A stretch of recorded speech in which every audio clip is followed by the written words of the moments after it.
The moment has arrived. I pushed the button. It's going to work. This is going to be scary good, man. I'm sorry? We're killing it. It's Maddie Levine with my good friend Dave Van Auken. Welcome to the Fight Banana Show. The ruthless one, Elle Dawson. Hey, guys. Our girl, Gillian the Savage Robertson. What's up? How you guys doing? Welcome to the Fight Bananas Show. 1 to 2 p.m. Eastern, only on Fight Bananas. What's up, guys? Happy Tuesday, back from holiday break, Elle. It feels amazing, doesn't it? I'm so stoked to be back. I miss this. I miss my Tuesdays feel empty without you, Dave. That was probably the second nicest thing you've ever said to me. Man, no, it feels so good to be back. Packed show, Elle Dawson. Absolutely packed. So, a lot of stuff to get into. Holiday break. We'll get into all that stuff later. But real quick, that's kind of elephant out of the room. It's usually a third person here with us. Dude, Maddie Levine. And I think good news. I know I'm not going to be sad about it, but she's got a gym opening up very, very soon with Ross, and they got a YouTube channel. So she's just kind of like stepping away. She's just, she's working through life right now. So Fight Bananas, hey, we're the little engine that could, so we're going to keep going. And yeah. There she is. All right. She's our girl in the comments. Oh, I didn't even see that. Dude, I miss her already. I know. But awesome. Damn. Oh, dude, this is such a great first comment, too. Damn, I missed you so much. I know. And we got Fight Saturday. But talking about fights, we have our first guest coming on the show right away. Like I said, a packed show. Elle set this up. Dude, absolute monster, 13-3. 4-1 under the UFC, a middleweight contender, star on the rise. Let's bring him in right away. Mr. Joe Pyfer coming on. Joe, what's up, brother? What's up, guys? How are you? Good, man. How are you? I'm good. Just got done training, so it was good. Good day so far, and a little snowfall, you know? Ooh, you're up in Philly, right? Yeah. We didn't get that much, but it's pretty icy out. We're Florida people. We don't know nothing about that snow. That's a no for me. I'm over it too. Trust me. As I walk outside, I'm frozen. I hate it. Have to come on down to South Florida. Yeah. We got you. Apparently not. Apparently it's gonna get super cold here too. We got like it might snow in Disney World on Thursday. First time, like in 50 years. Yeah, no, good. That's unacceptable. No. Yeah, I know they said the cold front was coming in. So yeah, it's definitely cold as shit up here, and I hate it. Before we get going, Joe, for 10, 15 minutes of your time, and first of all, appreciate your time. Are we allowed to talk about something that might happen or might not happen on March 29th in Mexico City? Are we allowed to discuss that or not really? No, you are. I signed the contract. He signed the contract, so boom. Fuck it. We'll talk about it. Let's go. All right, so March 29th, Kevin Gastelum, big name. You know, one of the best fights I think I've ever seen, him and Izzy 4 or 5 years ago. Humongous name. Joe, I guess that's the first question for you. How do you feel about it? Mexico City, Kevin Gastelum. Yeah, I love the matchup. I think it's the right fight. I wound up holding off for this fight because I didn't want to fight overseas, and I also didn't want to fight back too far against somebody who was 2-2, which was Abus Magomedov. And I know the UFC wasn't really happy that I didn't want to fight backwards, but you know, I wound up paying off, and I think this makes much more sense. He's got 500,000 followers. He's a legend who's fought everybody. He's 13-9. Granted, he's not, he's kind of like a 500 fighter, just a little bit better than that. But he's fought the best in the world, and he's fought, some really good guys to split decisions, including Izzy for the title. And he's fought the who's who, man. So I'm excited about it, but I'm excited about it also for the selfish reasons of how I feel I match up. Yeah. And I have to ask, like, Mexico City is notorious for sucking the cardio out of some of these high level guys with crazy altitude. Obviously, Kelvin Gastelum for a long time made a career off of that gas tank. Do you feel like he still has that? How are you preparing for the changes in altitude with Mexico City? All of that. Yeah, I'm preparing the best that I can, and doing the sleep stuff, and having the UFC get involved and helping me with the hyperbaric chamber.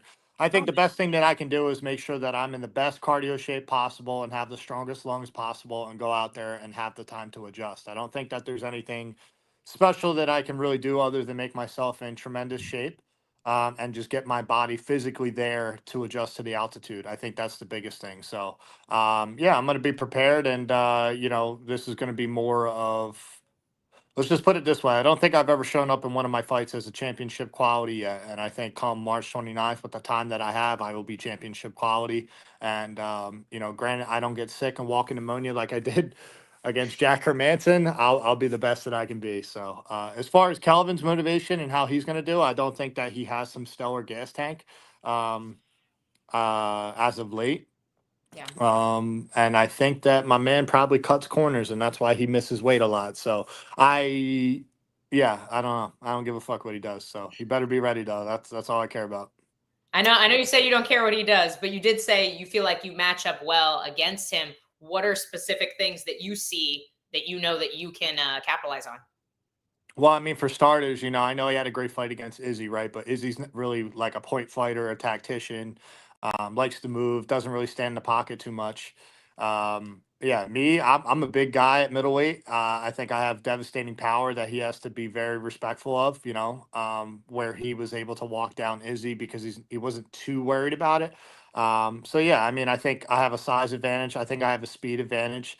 And I think I have the clean. I just think I'm better. I think I'm a better jiu-jitsu practitioner than he is. He went against my teammate Sean Brady, and I train with him a lot. So we already have insight as to how strong he kind of is and how weak he kind of is. So which doesn't mean I win by default just because my teammate won. Styles make fights, and each fight is different. So I just think that I'm a taller, bigger, stronger, better wrestler, better jiu-jitsu artist, and I think, as long as I mix everything up perfectly, he's never going to have a chance to get into the fight. I love that. All those boxes. Joe's like, check the up. Yep, I'm better. Check that. I love that. Love that. Dude, I had a piece of paper here with like 9 questions for you, Joe. But like you said something at the beginning, I was like, boom. I just went right to it. I think it's so underrated that fighters or their managers or management teams or whatever it is, you said, hey, you got offered this. That wasn't right for me. That wasn't the decision. I wanted to go with my career. I think that's so important. I love that you said that. Like you took, no, this is the path I want to go. You got one career. You got one, year being 28, 29, 30, all that stuff. I think that's uber important. Are you, I guess you think the same way, or you're just maybe that one matchup about going overseas, or do you think is it vital for you to make the right game plan, the right pieces for your career?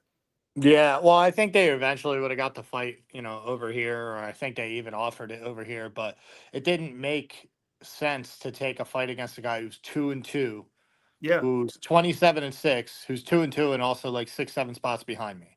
And Yeah. just because they don't like it doesn't mean that I have to take it, And Yeah. I feel like I kind of got talked shit on, and I didn't appreciate it. So I was like, okay, then I'll sit. I'm not going to be undermined. I'm not going to be disrespected, and I don't care how far up the chain it goes. I'm not a peasant, and this is my job. This is my career. This is my health. I'm also coming off back surgery, so if there was a chance I had to fly far, I'm not doing it. This is still my first fight against Kelvin, which is further out, which I liked. And I know it's elevation and whatnot, but it was just it was too soon. It was uncomfortable, and I just felt like it was rushed, and I didn't really feel like there was any thought into the matchup. So I didn't like it, and I didn't take it, and that's fine. And then I don't really care what the outside world thinks of that. You call it being scared or whatever they want to call it. I'm fighting the best in the world no matter who I fight. So I just didn't think that fight was right for me, and I'm trying to move up, not backwards. And Kelvin, no matter how I win, is a step up in competition. Up there with like a guy like Jack Hermanson that I fought previous. So yeah, no, you're not gonna tell me what to do, and I'm just gonna do it. I have to make sense of it. Yeah. And yeah, this is my career, and I'm the captain of this ship. So that's how I see it. I love it. I love it. Yeah, and you, like you said it, I was gonna ask the same thing. Like you've had this kind of step up before against Jack when you were sick. Obviously, didn't go your way. Like, how important is this performance? You said you're coming in championship level. Is a finish super important to you? Is there something you're looking, a specific statement you're looking to make as you take this next big step up? Yeah, I mean, a win, no matter how I win, I think is the most important. But the standard that I hold myself to is I'm a finisher. I have 12 of 13 wins by finish.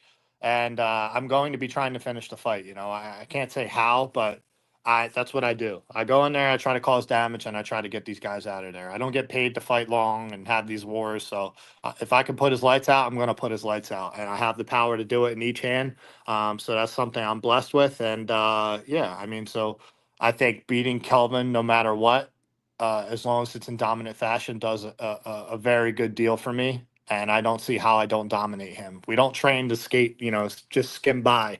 And even against, Jack in the worst preparation of camp, where I had 2.5 weeks to prepare for a 5-round fight, I could, obviously tired, but I still went 5 rounds. And I was never in danger of getting finished.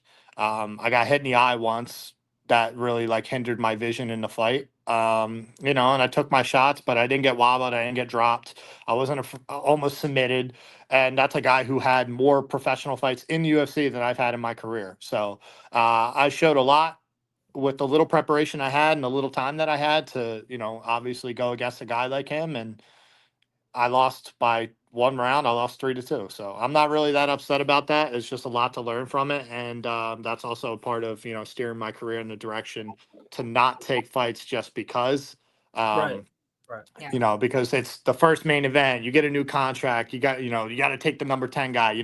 I could have taken it a little slower, and then, maybe I wouldn't have been sick, or who knows, whatever it is, what it is. Those are the cards I was dealt. So, yeah, no, getting a finish over Kelvin is priority number one for me. But, no matter what, when I win, I dominate, and that's what I'll do. Joe, like Sugar Sean O'Malley had that weird kind of loss to Cheeto back in the day, but Sean's rise, I think, will be a little bit, I think, like yours. Big name, very fan friendly, 3 wins, championship fight for you. Like I have that kind of projection for you. I don't know if you feel the same, but that's how I feel about you.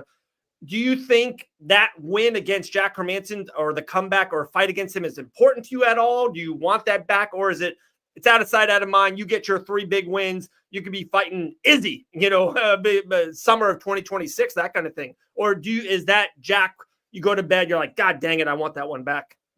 Nah, man, I really did give everything that I had in that fight with what I had.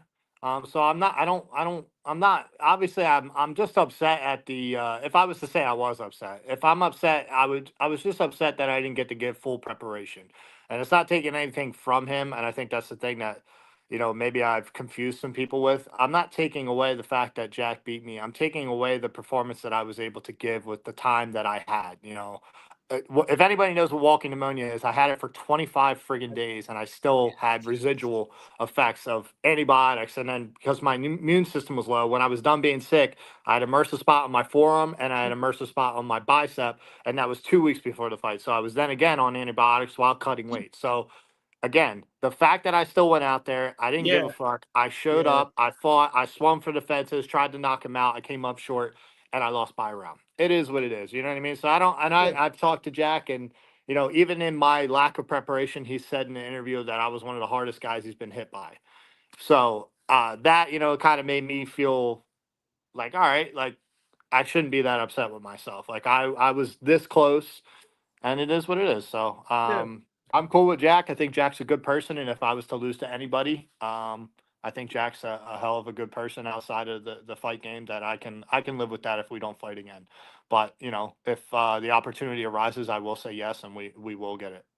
I love it. I love it. How much do you appreciate the whole CFFC grappling kind of right in your backyard, all that stuff? It seems you're yearly, right?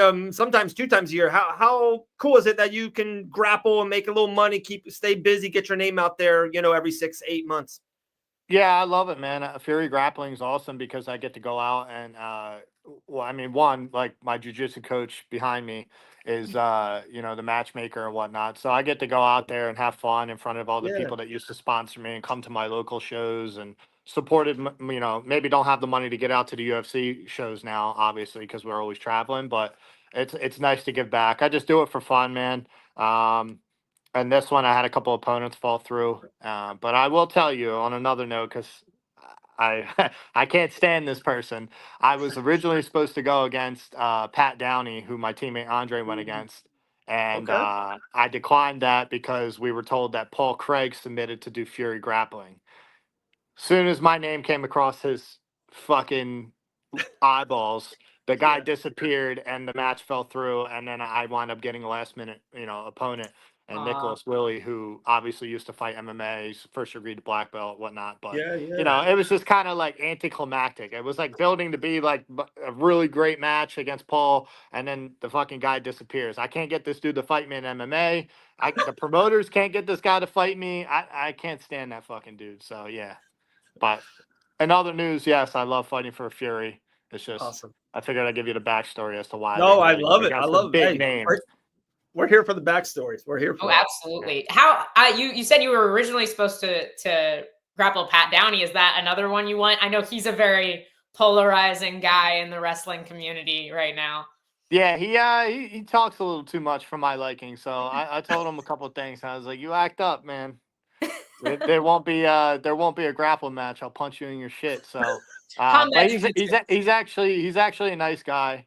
I just didn't like that he was like, "Oh, I'll wrestle you and Andre in the same night." It was like, "All right, bud. Like you're 1-1 in MMA. You got knocked the fuck out, kid. Like relax." And you fight for Bellator. Like I don't want to hear it. So, yeah, I shut that down pretty quick. But yeah, no, I would like to compete against Pat. The problem is he wants to come train with us, and I'm not one of these guys that if I'm going to fight you one day or I'm going to compete against you, I don't want you to train with me. I don't like the whole. I don't go train with guys that I'm going to fight. I'm not about it. Like you're trying to hurt me and take my money from me. I'm not going to train with you. So obviously I'll never fight Pat probably because to be quite honest, I don't think he's ever going to be good enough to get to that level. He might be in jiu-jitsu. He might be a big deal, but MMA, I just think he's a turd. So, yeah, maybe we'll grapple each other in the future. But if he comes up to train, then I can't grapple with guys that I'm maybe in the future going to call my friends. I don't like doing that. So far, Dave, we've got just some reels cut for you. Joe Pyfer is not a peasant, and Pat Downey is a turd. Not a peasant. That's right. I'm gonna every time I know the body bags is the nickname. I'm gonna start calling Joe the captain. He said that earlier. I'm the captain of the ship. I'm gonna just put that on t-shirts. I like it. Talking about t-shirts, you go to joepfeiffer.com, get yourself some sick merch. I love the merch there, my man. Got some good stuff, hats, shirts. joepfeiffer.com. Shout out. There you go. Yeah, it hasn't been updated in like fucking 6 months, but yeah, I'll get. I have a hard time doing any of that crap, man. Yeah, it's so hard, especially when you're in camp. Like I just don't care. I don't know. I just don't care.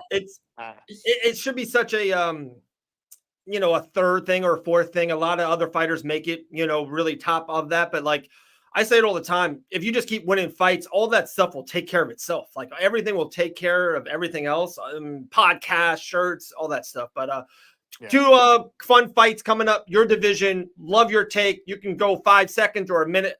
You're the captain. You're the captain of the ship. So whatever you want. Next month, Dreykus versus Sean Strickland, championship on the line. Who do you got winning? I got Sean Strickland. Me too, Joe. I like it. Okay. I hope Sean Strickland wins. I'm not a big DDP fan. Okay. Yeah. Am I crazy for saying this? I said this to Dave and he thought I was nuts. I don't enjoy watching him fight. It's so messy. DDP? Yeah. It's like an anxiety-filled fight because you feel like he's about to lose and then he pulls it off. And then he's about to lose and he pulls it off. Yeah, I mean, like the guy's tough and he makes the awkward style that he has work. I just think people need to be a little bit more patient because he's very wild. There's a lot of openings with that guy. So I'm very shocked that Izzy could have got it done, but lack of wrestling, man. Like some of these guys have all the greatest jiu-jitsu. Like this is what I'm saying. Like me against Kelvin. Like Kelvin's not that good of a wrestler, and Kelvin's really not that good at jiu-jitsu either. It's just his physical attributes are just kind of against him, and he yeah, I don't know. Some of these guys only have a couple pieces to the puzzle. I know I have all three. You're not like Izzy got taken down by DDP and immediately puts his neck up and goes on all fours. It's like, come on, man. Right. That's like get up 101. What are you doing? So yeah, I got Sean Strickland. I love that. Talking about Izzy, Saudi Arabia, a couple weeks after that, Izzy versus Nasruddin. Nasruddin's on a run right now, just defeated Brendan Allen. I feel like these guys in the next 6-8 months, Joe, are kind of, you'll be crossing paths with Brendan or Nasruddin, Kinnear, all that stuff. What do you think of that fight? Does Izzy get back on the track or is he kind of descended? Well, me and Brendan are boys. He comes up, we cross train him. He comes up and trains with us. So I won't be fighting him unless it's number one contender or the title. Okay. But I'm not a big fan of Nasruddin. I can't stand his fucking little smirk on him. I think he's another one who's a really good striker, but kind of a shitty grappler. And I think Brendan had a very bad night. That's not typically how he looks. And I know he had some health issues. So not an excuse, but I mean, these things fucking matter. If you're a fighter, they matter. You can't just ignore them just because fans are like, oh, you're a sore loser. It is what it is. I know that wasn't the best Brendan, and he gave him a really good fight. But yeah, I think Israel is able to pick him apart. That's what Izzy does best. I think he has more tools than Nasruddin. I think Nasruddin is going to be. I think he's like technically boxing is better, but I don't think his kickboxing is better than Izzy. Right. And I don't really see him being able to take Izzy down. So I got Izzy by boring decision. I love that. Joe, we'll let you run in a minute, man. And Elle, if you have anything last, you said a couple things twice or three times, and Gillian Robertson comes on our show every Tuesday. We love her some G. And when she fought in Jacksonville, she's on a 3-fight winning streak now, but her last loss, she knew deep down inside she should have pulled out for multiple reasons. I won't get into it, all that stuff. But you just said, like, you were sick kind of going to the Hermanson stuff. Brendan was a little bit messed up. Not going back on it, but can you be like, shit, man, maybe I should have pulled out. Maybe I wasn't 100%. A win's important, main event, all that stuff for Hermanson? Or is it you kind of that guy, I signed the dotted line, I'm going to show up on fight night? I think it's a bit of both. And in my case, I think it was being broke. So Okay. That'll do it. It's just what it is. Like, people don't like to say it, being broke, the fear of being broke if you don't take the fight, you know what I mean? So I took the fight. Not because of, I took it because of everything. One, I believed, I'll tell you this wholeheartedly, going into the fight, no matter how I felt, I really believed I could knock him out. And going back and watching the fight, there's 2 instances where I really hurt him and I didn't recognize it because he's a veteran that hides it in the way that he moves. Like, he was able to move very well and he's awkward already. So I didn't even get wind that I had him like clipped. Right. And I didn't have his legs like falling all over the place, but I had him stumbled a couple times where he was like, hurt, and I just didn't know it. Going back and watching, I realized it. But I think fear of being broke, like, but ultimately, it's a lesson that I needed. I think even if I had knocked him out, it would have been bad for me because I think I would have had that same fight, healthy or sick or not, against like an Israel Adesanya. So I think it happened at the right time. I think it was a good thing for me. And I've only had positives from it. And like I said, Jack's a cool dude. We've talked. And, I picked his brain a little bit about what his game plan was to fight someone like me. And I obviously knew the calf kicks were going to be there. But I had already, we all have injuries. Like, I have so many fucking reasons as to why shit went the way that it went. But it is what it is. So, taking the fights. I think people take fights because they need money. And, that's the main reason. What a stud. But me, Joe, if I sign the fight, bro, I'm gonna show up. So yeah. Respect. I have one more question for you, Joe. First time we met you, we were in Las Vegas. You were driving this crazy Lambo around. You let Grant drive it. I was standing by the PI, and I could just hear them going back and forth on the highway right there. Are you going to be driving something extra sick in Mexico City? I don't. So Royalty Exotics is out in Vegas, and they usually hook me up. It's my guy Houston that owns it, so he usually hooks me up when I'm in Vegas. But I don't know anybody in Mexico, and to be honest, I don't think that I'm gonna want to drive there. I'm like kind of like sketched out. I don't like traveling. I don't fucking need the cartel killing my ass over there. I don't. Yeah, I don't know. I don't know anything about Mexico. I don't know anything about Mexico. I've heard some stories, Joe. I got some stories. I'm not a fucking burrito fan. I'm not a salsa fan. I don't like the music. I'm not a Mexican culture guy, so I'm going into enemy territory. You know what I mean? So it is what it is. So probably not going to be driving because I don't want to get arrested the way I drive. That's the best. Yeah. That's the best, dude. Joe Pyfer, absolute stud inside and outside the cage. Joe, man, appreciate your time. Big fans over here in Fight Bananas, and we'll talk soon, brother. Hey, good skill on the 29th, all right? Yeah, thank you. Tell Grant I said what's up, and thank you. Will do. Thank you so much, Joe. Guys. There you go. The captain, Joe Pyfer. Yes. Dude, what a he's like an adrenaline junkie. Yeah. He loves like fast cars, fast things. It's a dangerous hobby when you are an athlete, but what's the opposite of that? I'm the opposite of adrenaline junkie. Like a couch junkie. I don't know. I don't love the couch. I just love I'm a calm junkie. I love calmness. That's what I do. That's what I do. You're a I got guru. I got some great holiday stories. We haven't even got into it. Joe was amazing. Oh. Like that was 25 minutes of gold, I thought. Love it. Yeah. Kicking the show off good. I know. We missed everyone so much, or we kick it with Joe Pyfer. Dude, that man could be middleweight champion of the world in 2 years. He really has. He has unteachables, and he's a hard worker. He has a very complete game. Yeah, very impressive guy. Gee whiz, unteachables? Elle Oh, Dawson bringing the smoke. She's missed us. She's bringing in fire. Unteachables. I like that. All right, so guys, that was Joe Pyfer. We got Chris. You gotta say the last name for me. I'm gonna butcher it. I'm so bad. Chris, I apologize. He's coming on in a couple minutes. Alvidrez? Oh my God, I lost it. Alvidrez. Alvidrez at 1:30. We got G coming on at 2:00 with some fun news that we're gonna talk to Gillian about. Love some fun news. Then 2:45, Thiago Moises, who fights Saturday. Do you hear that, El? He fights Saturday. We are back. UFC Vegas 101. So excited. Man, what a time. It's a great card too. Good fight night card. Strong fight night card, and then killer pay-per-view to kick off the year. Oh, I'm not even saying this, and people are gonna think I'm overreacting. It could be the best pay-per-view of the year, right? In January, it could be the best pay-per-view Right off of the the year. bat. Yeah, it's so stacked. So stacked. It really is. No, I'm super excited. Do you want to say anything about this question, or you just want to move forward? Is it When's Elle Dawson's fight news? I don't know, guys. Nothing right now. That's all I have. Sorry. And real quick, Elle, you know how much I love and adore you, right, friend? That's the worst shirt you can ever wear to me right now. Sunday at 1:00, my Buffalo Bills play the Denver Broncos in a playoff game, and you're wearing a Broncos shirt? Nope. No, it's the car. I almost want you to leave the screen, take it off, and put something else on. No, it's the truck.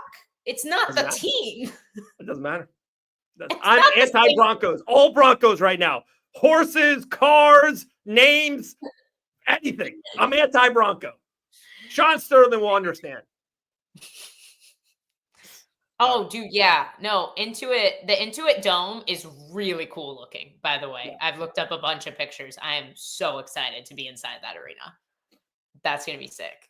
Normally, so the way, I don't know why the UFC does this, but like the fighters, they don't get to stay for the fights. Yeah.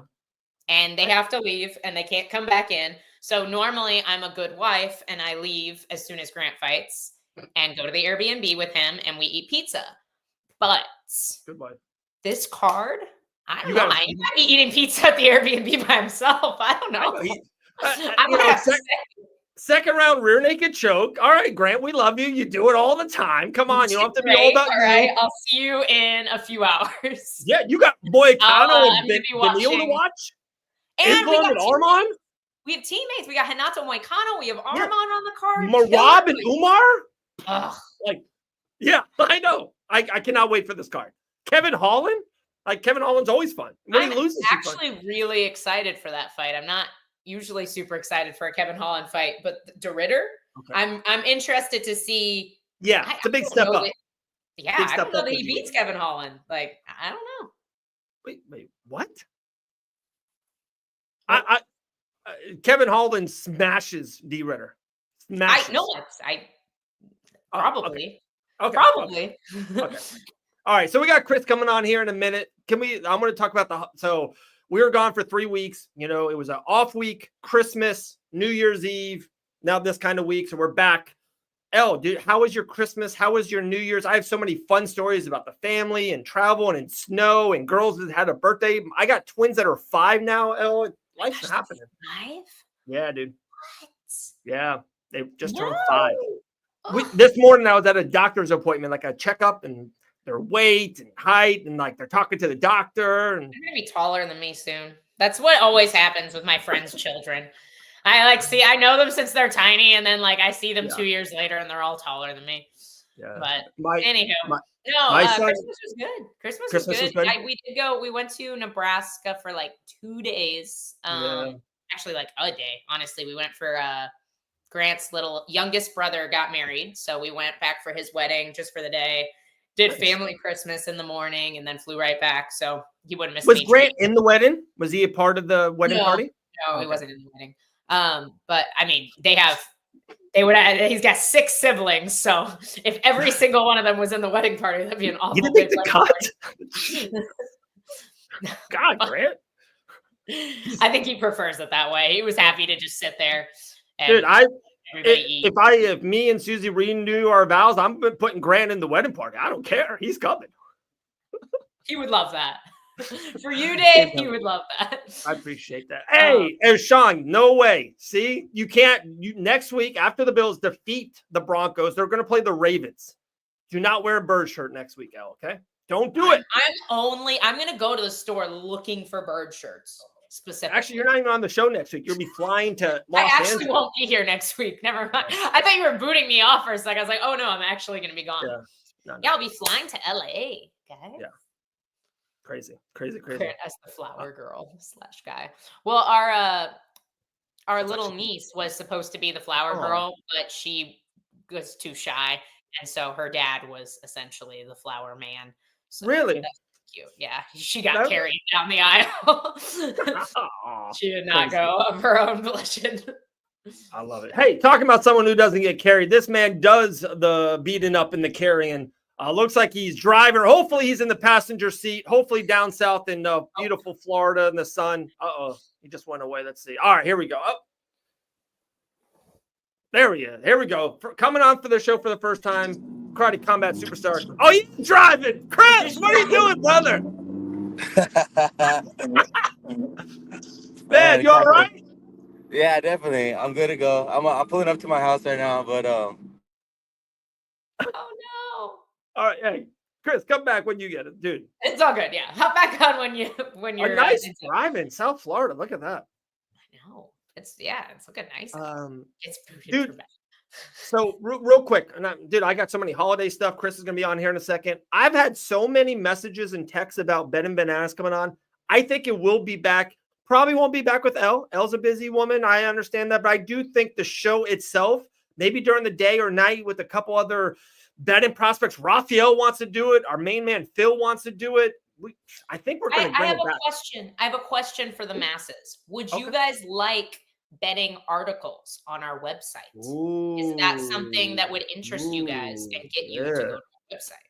What's the website called? Fight Bananas. Official.com. Official.com. I was like, is it fightbananas.com or is it Fight Bananas Official? I had a brain fart. I was like, Dave will save me.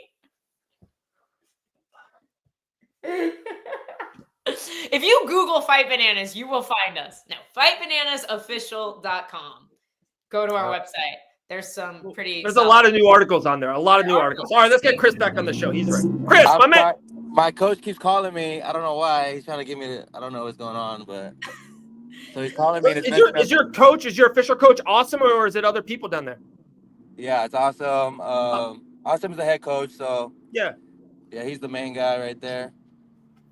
Dude, so I see beautiful palm trees, Chris. Son, are you down in South Florida, my man? Yeah, I'm right now. I'm in North Miami. Stay in this area, but it's like 15 minutes from downtown. You know, it's in the middle. It's a good part of Miami. Okay. How far is it from the gym? I went to GOAT probably 15 months ago with Gillian one time. A couple other guys were there, David Evans, Jose Shorty Torres. It was like 15, 18 months ago. But how far are you from GOAT? Yeah, it's like 20 minutes on a good day. Yeah, it's a little way. Sometimes the traffic's crazy. Like right now, look, it's pretty crazy. You know how Miami. Yeah, LA, I try to avoid Miami, to be honest. I'm up in like Coconut Creek, Parkland, up north. I like it up here. It's nice and suburban. Yeah, it's away from everything. Yeah, we're thinking about getting closer to the Go Shed, but the Go Shed might be moving. It's in the works right now. Coach Awesome is talking to the city of Miami, and they're trying to sponsor the gym now. So big things coming for Go Shed 2025. I believe that we're having a Chris, is that big building that he was like kind of sneaking? I saw that. You know, we go back and forth a little bit. I hear it's like a huge building that he's trying to make a Apex down there almost. Yeah, exactly, yeah. We're gonna have the Karate Combat Arena. We're gonna have the cage. We'll have the pit, and it's gonna be a moving big show. Yeah, saunas, everything, you know. So Won't have to worry about venues anymore. I know. Yeah, Yeah. no jet hangers. Yeah, yeah, no jet hangers. especially because they've been doing karate combat all around the world, and it's becoming a hassle for the coach because he doesn't like leaving the gym. When he leaves, it's Yeah, like he's the main guy, he's the main coach, so it kind of throws things off. But Hard yeah, to for travel. sure, for sure. we're all getting used to it. It was literally Chris. It was on my list about that. How is it that he in the last 10 months he has became such a humongous name, so busy doing everything for karate combat. He's on Ari Hawani show. He's all over the place. The man's super busy. I talked to Jillian, comes on the show every Tuesday. How is it that it Yeah. seemed like he used to literally sleep there, and now he's all over the world? Does it mess with the training? I mean, it was at first, but it depends. Some fighters, like I said before, some fighters need babysitting. They need their coach to hold their hand and get them to the gym to Yeah, train when he's not in town, or give them drills to do. But for me, it works out. I know how to work. I've been training for so long now, 10+ years, that like I I still have my things that I do on my own that can keep me stable while he's gone. And definitely I still work the drills the gym's getting closer now, like more of a community. I just hit up one of the guys from the gym. Yo, let's meet at the gym. Let's train. Let's do what we gotta do. Let's get working together. So, there's some guys, like I said, need babysitting, and I'm just not one of them. I think I can handle it. There was one fight camp. He was gone literally only to the last week of my fight camp, Wow. and we went out there and I got a first round knockout, 18 seconds. So, I mean, when it comes to the big UFC fights, it's gonna be a little more pressure on me to like have him there. I want him there the whole camp, but it is what it is. I still get the best facility, get the best coaching when he's here, and when he's not here, I just stick to the basics. yeah, Do what I yeah. gotta do. Everyone's You different, dropped though. the acronym UFC. Obviously, you've been I was in just the going to gym. say that. You fought for Combate in Miami. Like, is Yeah, the UFC see the goal? Is all that where that. we're headed, or are Yeah, we of course, that's the still main feeling out? goal. That's the main goal. But what has helped me build my confidence even more too, like I said, the karate combat fight. I took that fight 1 day notice. My first fight with coach was the first time I moved to Miami. My first fight was a 4 day notice. So I've been taking short notice fights all the time. I just stay ready just in case, and like nothing scares me no more. If I felt like when I did that fight in karate combat, it put me on another level now, and I'm just like, there's no fear in the game. I can take anybody, anytime, any place, as long as my heart and my mind and my soul is all in one, and I'm good. I'm good to go. Yeah, But UFC is calling, man. That was my plan to get in the Tough Show, in in February, but they didn't accept me. I don't know. Maybe I need more fights. I don't know. I thought the guys I fought were pretty good. Candidates for me to like show them, like they were in Bellator. They had a good, okay record. But I guess not enough. They want to see me take out a big dog in the regional area first, probably. sure, sure. But I And don't Chris, know. sometimes, my man, like your short notice attribute about you, the good attribute about you. Maybe they know in the back pocket if they need you in 5 days in Vegas, literally Saturday's the show, they might have you Yeah, as that kind of thing, as a late replacement. yeah, There's a lot of guys that can't do what you just said. You know what I mean? There's a lot yeah. of fighters that never accepts that. No, yeah. I think that puts me in a different category in their eyes. Yeah, Maybe it could be different things. They didn't accept me. Maybe they want me just to get one more fight and then just get right in. Who knows? They have plans. Everything they're doing there's something behind it. So I There's a know they lot. got their eyes on me though, for sure. I think me as a person, that I can't go unnoticed. The way I've been doing these guys, these first round knockouts and these karate combat fights, like, and I'm laying these dudes out. They're going to sleep every time. So I'm definitely in their eyes. I know that. I mean, if you're putting these guys away, would you prefer the Contender Series route over something Yeah. like Ultimate So Fighter? what it was, what I thought maybe it was just God's timing. It was like, all right, I've always done things the hard way. So I was like, you know what? Maybe I got to go through this. The hardest way is the Tough Show. That's one of the hardest. You have to fight 3 fights in 6 weeks. So I was like, this is for me. This is something that I would love to do, and I would love to be the Ultimate Fighter winner. I would like to have that under my belt. But maybe it's a different route. Maybe it's gonna be the Contenders or a shorter notice fight. Whatever it is, it needs to happen soon. I need to get in there, my because, man. bro, I'm tired of these guys over here, these regional fights. I just know I'm made for the big show. Yeah. Made for that. I was born for it, and I've been working my ass off to get to it. And, it's 10 years now I've been training, so I know I'm ready. I have the confidence. I can take a lot of these guys in the UFC. Is there even a name in the UFC that you were like short notice, no notice, whole fight camp? Is there even a couple names that's on your radar at all, or not at all? Is it about just kind of getting in there, doing what you do, make money, get knockouts, everything of that nature? Yeah, I mean, I noticed there's guys that don't have a big following like that. You know, I want somebody with a big name. I've been fighting guys that have no name. You know, I need someone with a big name so I get the recognition for it. You know, that's it. Someone Sure. with a big name, someone that got some clout behind them, and they're actually really good too. So, you know, I take one of those guys out. That's all it takes. One good fight, one viral video, and it's over. You know, I'm on the map. Right. Yeah, Right.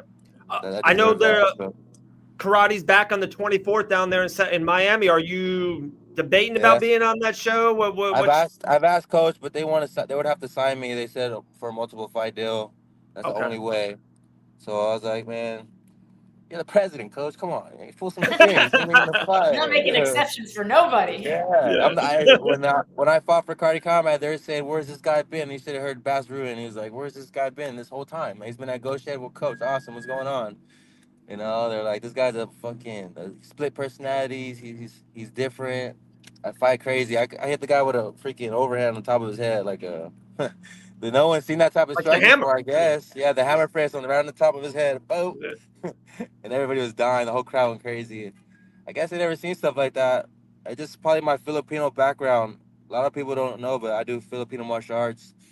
I've done that my whole career before I moved to Go Shed, like stick fighting, Kali stick fighting. I don't know if you guys heard of it, like Bruce Lee No. style fighting, close range, trapping, and stuff like that. So it brings a different look into the game that people haven't seen. So I want to show the world that UFC, come on. I love it. Oh, Talking about wow. that, like I said, we name drop her as much as we can on this show with Jillian, but she's such a part of Fight Bananas. We love her to death.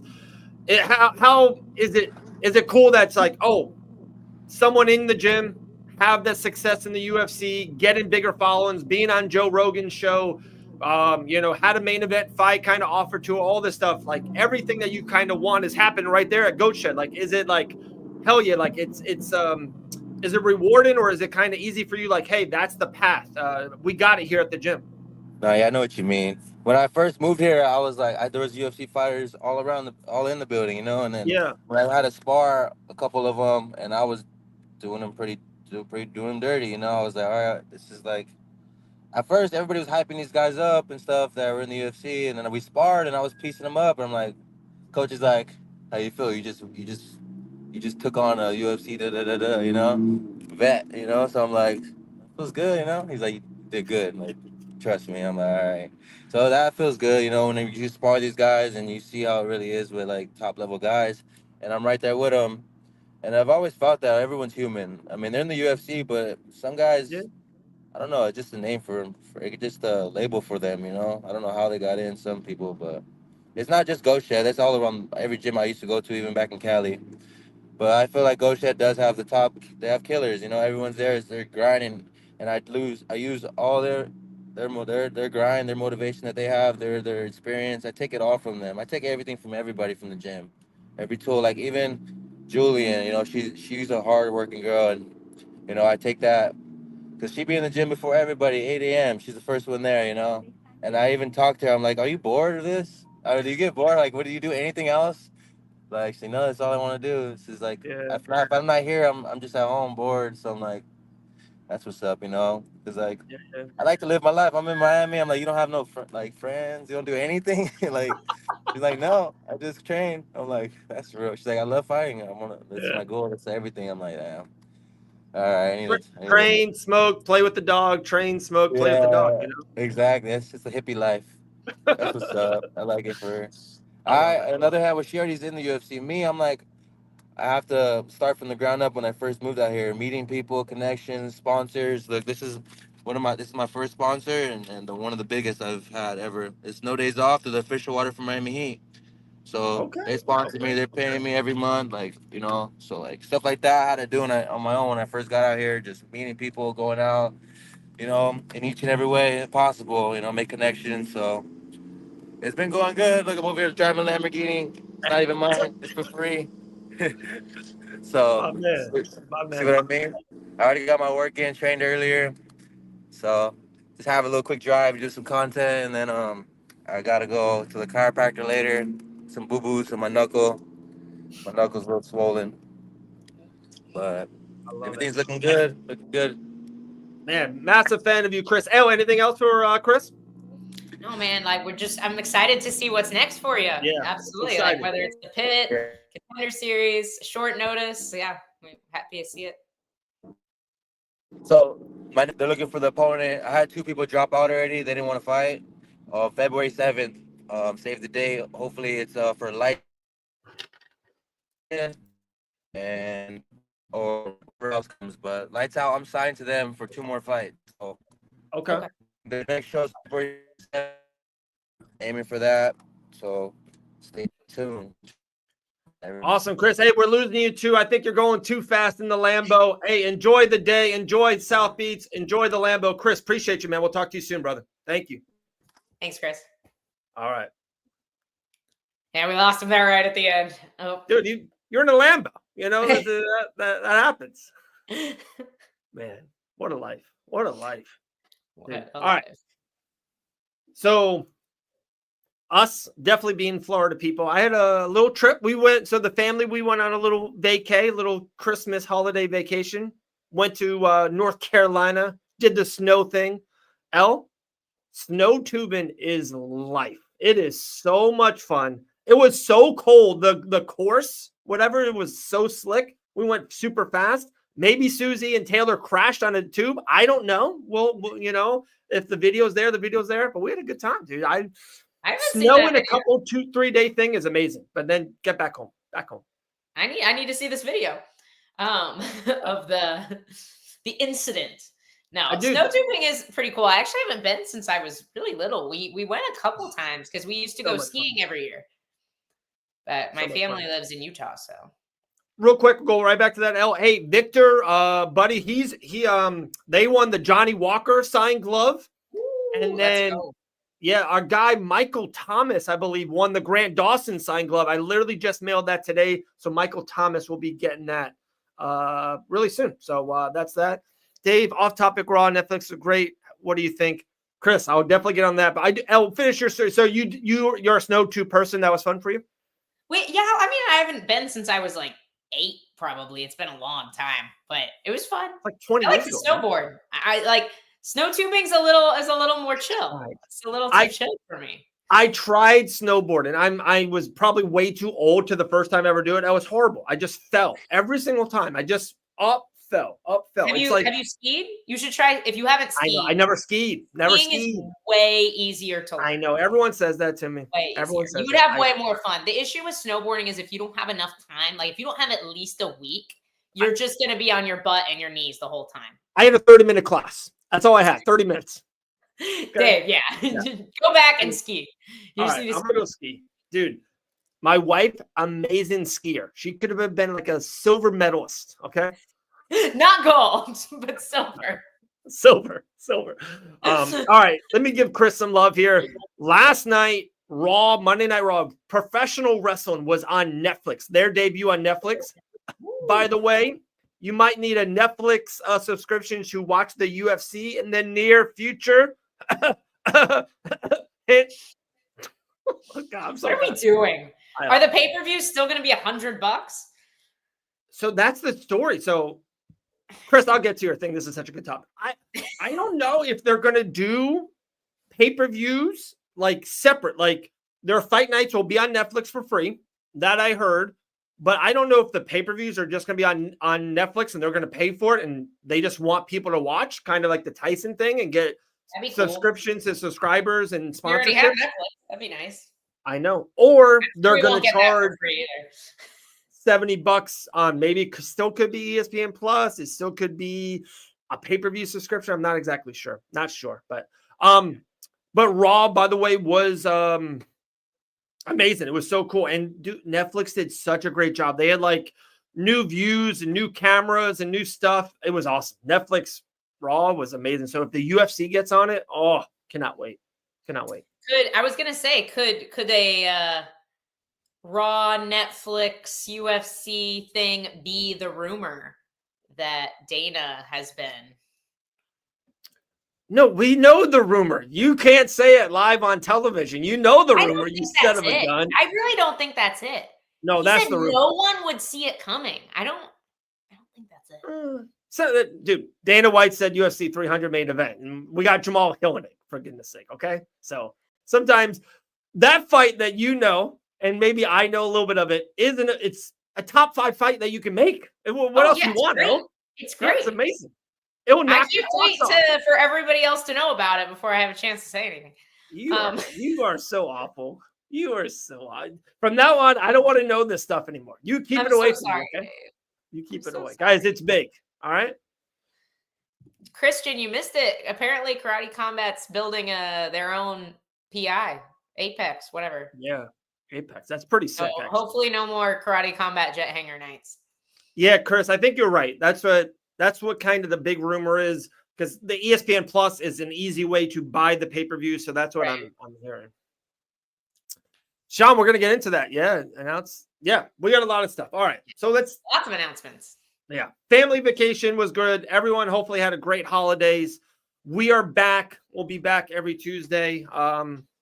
Maybe next Tuesday we'll be off for both of us traveling for different things, but we'll see. We'll figure it out. All right. UFC Seattle. Let's do that first. That's in the calendar quicker. And I saw this great. Gee whiz, I got so many papers. How many guests do we have on the show today? Gee whiz. What do you got over there, Dave? You know, I got notes on every single person. It's what I do. Thiago I know, but Moises. why are they on paper? Why don't you just have a note pulled up on your computer like somebody from this century? No. I don't do that. I'm old school. Okay. You know, I'm He has to feel the paper in his fingers. Any truth? Ooh, any truth of the Patty versus Chandler rumors I'm hearing? It makes sense, kind of. of. It does make sense. Honestly, like, I don't know. They both said yes, so that probably means nothing's going to happen, but you never know. You never know. Right. UFC Seattle, February 29th, I believe the show. February 29th? That sounds correct. Oh. Yeah. Yeah, solid fights. Dude, the main card is one of the best main card fight nights. And you ready? Edson Barbosa versus Steve Garcia. How fun is that fight? Excited for that. That fight's an awesome fight. Curtis Blades is on just the main card versus a random heavyweight? No, not a random heavyweight, David. This guy David. Good? He's fighting Rizvan. You've never seen I see Rizvan every day. He's terrifying. Wait, Rizvan? Rizvan. He trains at ATT? Yes. He is insane. He's good? He's so good. And he is enormous. He is one of the biggest human beings I have ever seen before. Like, he's a very nice guy, but he looks terrifying. So he's going to smash Curtis Blades? The dude is probably going to make his UFC debut against a ranked guy and win. Dude, Curtis just fought for the championship before this. Just fought Tom Aspinall. I don't know if he's going to smash him. Curtis is obviously always going to be a heavyweight contender, and he's very well-rounded. But Riz is built like a bear. Here's Grant to back me up. Dave said random heavyweight. Grant and I are like, I'm sorry. No. I apologize. Hands to God. I apologize. All right. I made a mistake. Very, very scary looking dude. Has power, can wrestle, is in ridiculous shape. Like, what? He's a beast. How did it? You have never said Rizvan to me one time in our lifetime together. Never. I mean, it's kind of he's a brand new guy. Like, he just got signed. So this is a serious threat. Wow. Yeah. Okay. I apologize. So, all right. We got Barbosa and Steve Garcia. Great fight. We got Rizvan destroying Curtis Blades. We got Michael Chiesa in his hometown fight. Brendan Allen versus Imanov. When that fight was announced, I thought that was the main event. That's a main event for a fight night. That's the fourth fight on the card. That's a great fight. Crazy. We got Gene Silva, the fighting nerds. All they do is win and knock out people versus a guy I'm not going to try to say his last name. Do you know who it is? You know what it is? Bagavash? Bagdasarian? Nelson? Yeah. Nelson Bagdasarian. Yeah. Great fight, by the way. Great fight. Very good guys. Great fight. Co-main event and main event. They just announced last night. Co-main event, Rob Font versus, you ready for this one? Dominic Cruz's retirement fight. This is it for Dominic Cruz, guys. What a run. What a run. His last fight, co-main event, main event, Yongdong Song, who, dude, I can watch Song fight 12 times in a year and be so happy versus Henry Cejudo. I don't think people realize how good and how big and how important of a fight this is. Because if Cejudo loses, this could be it. Like, Cejudo he's not going to fight an unranked guy. Like, there's nothing, you can't go that much back. You can't go back like that. And honestly, like, how upsetting would it be? And I do think Henry Cejudo wins this fight. He had a super competitive fight with Merab, and as incredible as Song is, I just don't think that I'm with Grant here. I think Triple C, like, the level of the wrestling, I don't think Song's going to be able to stop the wrestling. But if Cejudo does lose, like, dude, Grant was saying the other day, he should have stayed retired. Yeah. Like, imagine if he went from this insane legacy to going out on all these losses. 3 losses in a row. Yeah. I know they're good losses and they're great guys. Probably 2 out of the 3 are Hall of Famers, so I totally get it. But 3 losses in a row, his legacy was one of the best of all time. By the way, can we shout out Grant Dawson? What a great guy Grant is. For one, huge fight coming up in 10, 11 days.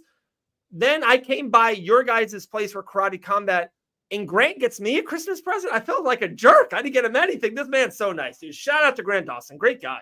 Good guy. Man. The best. Dude, I look, all this Triple C love. Guys, Song is awesome. Like, come on, guys. Incredible. People are sleeping on Yongdong Song. Incredible. But it's the styles. It's the styles. If he doesn't put Henry Cejudo away, he's going to get out wrestled. Dude, good guy. I like me some Grant Dawson. Grant, I don't know if you heard earlier, if I renew my vows with my amazing wife, you're part of the party. I'm sorry. I know you're not going to want to, and you're not going to want to travel and be anywhere other than your house for a night. You're being a part of the parties. You're like the security of the wedding, you know? No one will mess with us. Dave's brother's getting booted. Grant's the new best man. Sorry, Drew. I don't know about best man, but all right, let's go. Song just needs one real solid punch. I mean, I kind of agree, but then Cejudo's never been like that. Like, can you name one time that Cejudo's been? Like, yeah. I'm with Grant here. Like, Song, I just don't think he can wrestle with. Cejudo was the best wrestler in the world. Yeah. At one point, and honestly, still just top of the heap. Like, he really did. He won the Olympic gold medalist. Yeah, he's that's the amazing.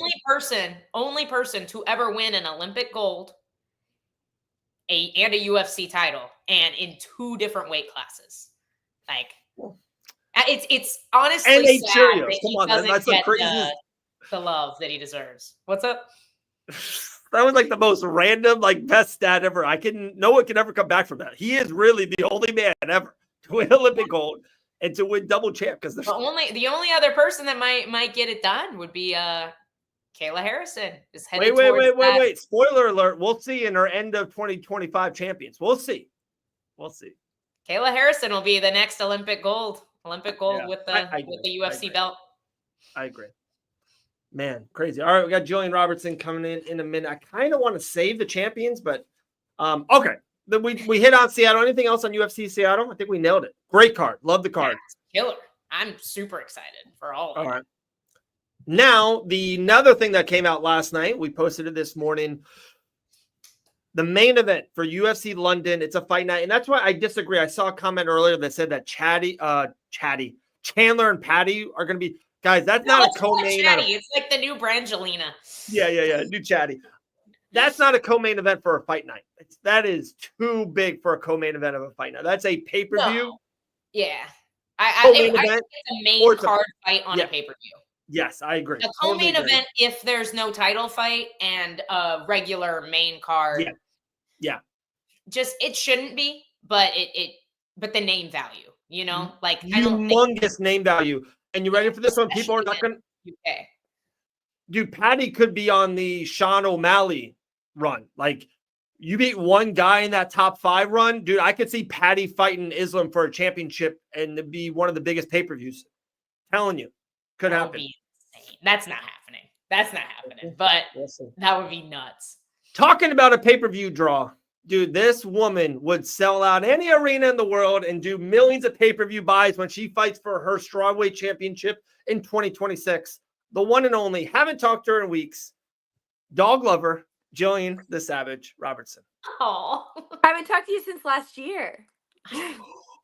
been You win. ages. All right. See you guys next week. That's a good one. I'm sorry.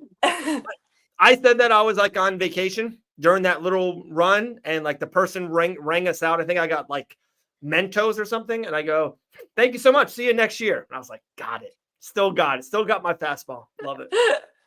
Got to get the dad jokes in. Oh, tell them it's what I do. What I do. Gee, how the hell are you? How was your holidays? How was your New Year's? I would assume you were in bed at 8:42 p.m. and did not see anything. I would assume. Yeah, that's a pretty good assumption there, man. Yeah, it was just on New Year's. It was just another day. Christmas, I went up to Port St. Lucie, spent some time with my family, so that was nice as always. But then, yeah, New Year's, I trained that morning and I trained the next day, and it was just a normal day for me there. I don't know if you saw this earlier. We had Chris Alvidrez on the show just 30 minutes ago. He was giving you nothing but like love. He's like, dude, this girl, Gillian. By the way, he calls you Gilliana. He butchered your first name. He butchered it. But he's like, dude, she's in the gym. First one in there, last one to leave. Every time I'm there, she's already beat me to the gym. He was giving you some love, giving you some shine. I appreciate that. Yeah, he's a killer at our gym too. I honestly, like, maybe it is the new year. Goat Shed has been alive these last couple weeks, and like I feel like big things are coming this year.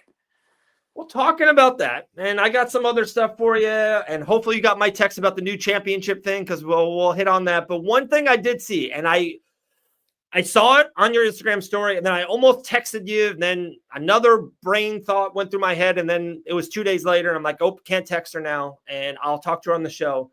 Did I see an Instagram story of a really high-level strawweight fighter that you wrote the letter soon with your devil emoji on it? Did I see that right? Yeah. I don't know if that's the next one, you know.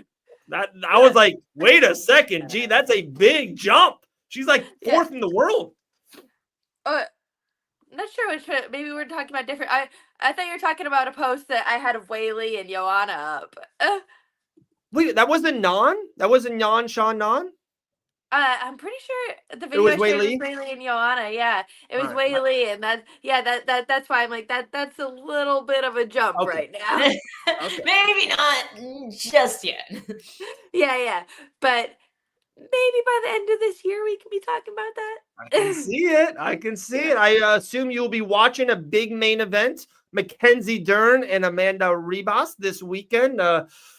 We talked about it a couple shows ago. Maybe you got a phone call about these girls. So it's so funny how I remember making that post with you and Dern years ago. It felt like at least 10 months ago, 14 months ago. And it's like, we're here. Like it's spring, late spring, early summer, 2025.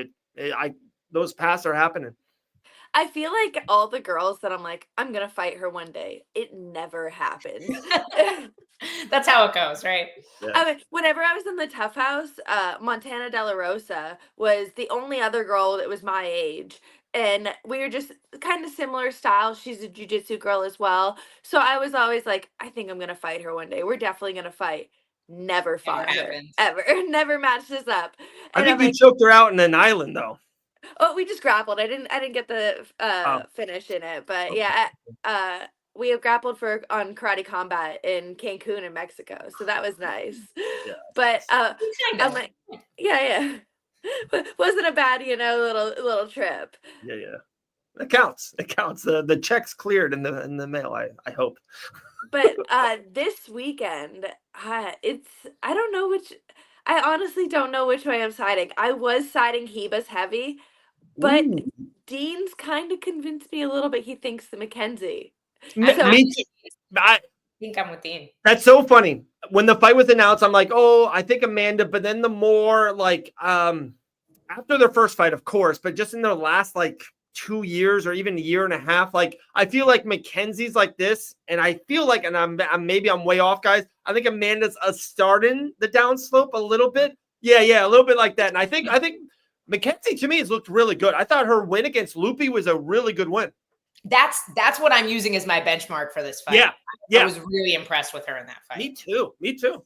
That's the only thing I was gonna say is I feel like she does show up sometimes, and then sometimes I don't see the same Mackenzie that I saw. So it's like she'll come up and she'll really impress me, and then the next fight I'll be like, oh, that's not what I thought I saw last fight. Right. No, I get that. That's for sure a thing. I can see Hebus doing that sometimes too, though.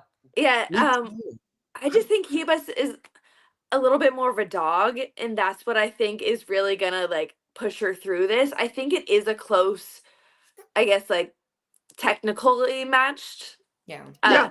Yeah. And I just think Hebus is a dog, and I think I think she's gonna be able to still get the win the second time. She's also like, you watch her fight Luana Pena, or no, not Luana, might have been Mackenzie that I watched, because I started studying her a little bit. I got off for the name. I started looking a little bit. Oh no, it was Verena Janjardova when she fought her. Oh, Verna, She was able to just completely shut down all of her takedowns. Mackenzie doesn't necessarily have the strongest takedown game, and I just think that Hebus is going to be able to keep it on the feet and keep it in her game. Yeah. Okay. Hey, we might be on opposite sides. This might sound like a graphic. Dave's on Mackenzie Dern, Gillian thinking Amanda Ribas. If you can answer the question, if not, it's no big deal. I don't know if he's working the card or whatever. What did Dean Thomas say to kind of persuade you, maybe Mackenzie? He just thinks that she's like how you guys are saying, some of her fights she has looked good, but I guess also what I said, he said she's just inconsistent. So I think that if he believes that if the Mackenzie Dern that shows up that fought Angela Hill, then it's her fight, which I agree with on that point. But I'm like, I just think that was such a unique performance for Mackenzie, and I also think Hebus is more well-rounded than Angela is. And you guys can absolutely answer this question way better than I can. To me, Angela Hill, I hate to say this, I know this sounds bad. I don't feel you're scared to fight her. Does that make sense? Like you're like, oh, she's absolutely going to tear my neck apart, or calf kick me to death. I feel like if you're not, I don't want to use the word scared, but if you're not like going against another opponent that you're feeling like, oh, I got to really watch out for this. I felt like Mackenzie felt so confident in that fight, and that's why you saw a really good performance. Does that make sense?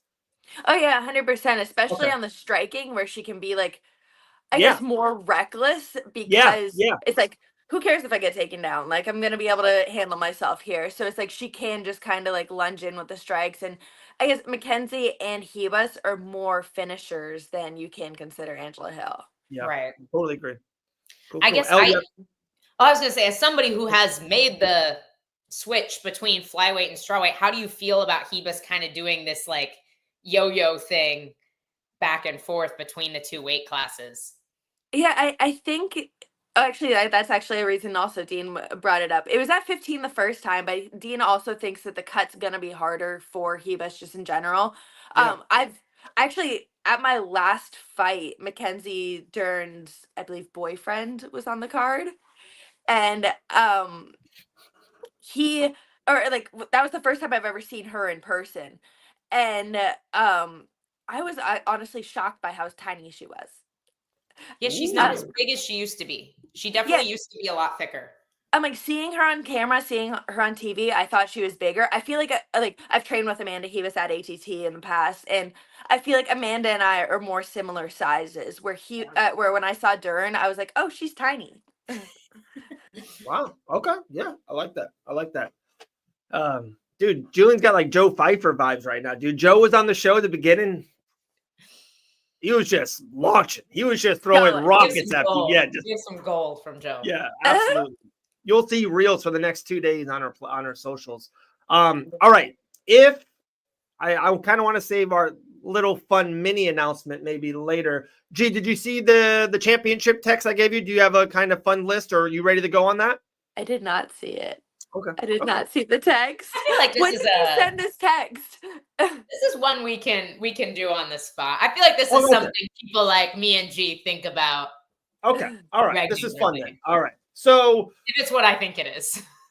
yeah, just my thing is we ended 2024 in the UFC. So we have champions. We have 3 female champions and 7 male champions. Where's my sheet? Oh my goodness. All right, here we go. What do you think will end 2025 now? If you have to predict and guess, we're going to go each division, and who do you think will be the champion at the end of 2025? All right. So I'll start, and you guys can be like, oh, Dave, totally agree, or no way, and you got a gut guy like that. So let's start with females. Ladies always first. Strawweight division. I know she fights in a couple weeks. She'll defend her championship. I think Weili is going to retain her championship and maybe not even fight again in 2025, but maybe if she does, Gillian's not there yet. So I think Weili will be the strawweight female championship at the end. I disagree with that. Okay. I do think Tatiana is going to win the fight. I do think that I do agree that Weili this last year only fought one time. And Yeah. I'm like, she's not the most active, so I do agree that she's only going to be probably fighting 1 year. But I do think, and maybe Tatiana too, because she's not the most active either. I know. A lot of health problems. And stuff. Yeah. Exactly. So do you have Tatiana winning and keeping it for the year? Yeah, I think. I'm assuming that'd be her only fight, honestly, in the year. Okay. But I see Tatiana winning it. Ooh. Again, like I've actually never even seen Weili in person. But I've worked with Tatiana before. I've gotten grappling rounds with her. I've felt her, and just watching her perform too. I feel like watching like Weili versus Carla obviously wasn't a great matchup, but I still saw a lot of holes in Weili's jiu-jitsu game, which I think Tatiana is just going to be on top of, capitalizing and not giving her space to breathe. Okay. I got Weili. G's got Tatiana. L, break the tie, or you can go somewhere else. No, I was on the Weili train, but lately I've kind of been starting to shift. Okay. I'm leaning Tatiana. It's a very slight lean. Okay. But all right. I'm actually leaning. I think she might get it done. And I agree with what you said, G. I don't think either of them are fighting again this year. So okay. So G and L has Tatiana. All right. Next is the flyweight division. I know this is going to sound super boring. I think she fights one time. I think she retains her championship just like Weili. I think Valentina will be the champ at the end of the year. You want to go first, G? Yeah, I think it's hard to argue. The only person I could see that maybe could be an exciting fight, but would be Manon Fiorot. Yeah, that's the only one I'm debating. But I still, Valentina's still Valentina. It's hard to take her out of that fight too. I'm gonna go with Manon though. Fuck it. Okay. Okay. I'm more confident on that side. I actually think Fiorot would beat her. I'm not seeing the same Valentina from years ago. I think she's more reserved. I think Fiorot will maintain the distance well enough in these kickboxing exchanges to not get taken down and controlled like we saw in the last Alexa Grasso fight. I just wasn't that impressed with the way either of them fought this last time. And I think Fiorot has all the tools. Dude, you guys are doing so good. Maybe you guys can do like a little fun show together. I don't know. We'll talk about that later. Maybe. I don't know. Maybe. All right. To me, Valentina had a little bit of GSP in her. Like, she's not going to be the exciting fighter that GSP was when the rise. I think Valentina's got a year or two left of just kind of winning fights. Very smart IQ, veteranship, that kind of stuff. But I've been wrong a lot in life. Bantamweight championship, female. I think this is, to me, the easiest one. There could be a big fight at the end of 2025 with her against a lioness maybe coming back. But I got Kayla Harrison being the 2025 champ. You know I do too. So okay. I guess on the roster, yes. Yes. But if the lioness comes back, then I might have to side with Amanda. Yeah, I can. That's the only debatable thing for me is if Amanda comes back. But on the roster, I put Kayla. Because I see the Kayla fight happening March, April, right? Like her versus Pena, and that'll be enough time. Imagine if Amanda's cage side, she wins and that starts. I can see, honestly, the December pay-per-view being headlined by Amanda and Kayla. I think that'd be kind of cool, kind of fun. So, That would be cool. All right. So, Kayla for all three of us. Men's flyweight, to me, one of the easiest ones. I think he's one of the best fighters on this planet. I think he just fought a really tough challenger. I think Pantoja will fight once or twice more this year. I got Pantoja defending the championship all of 2025. Yeah, I'm with you there. Okay. Easy enough. This is a fun one now. All right. So the bantamweight division, Merab Dvalishvili is the champ. He fights in 10, 11 days against Umar Nurmagomedov.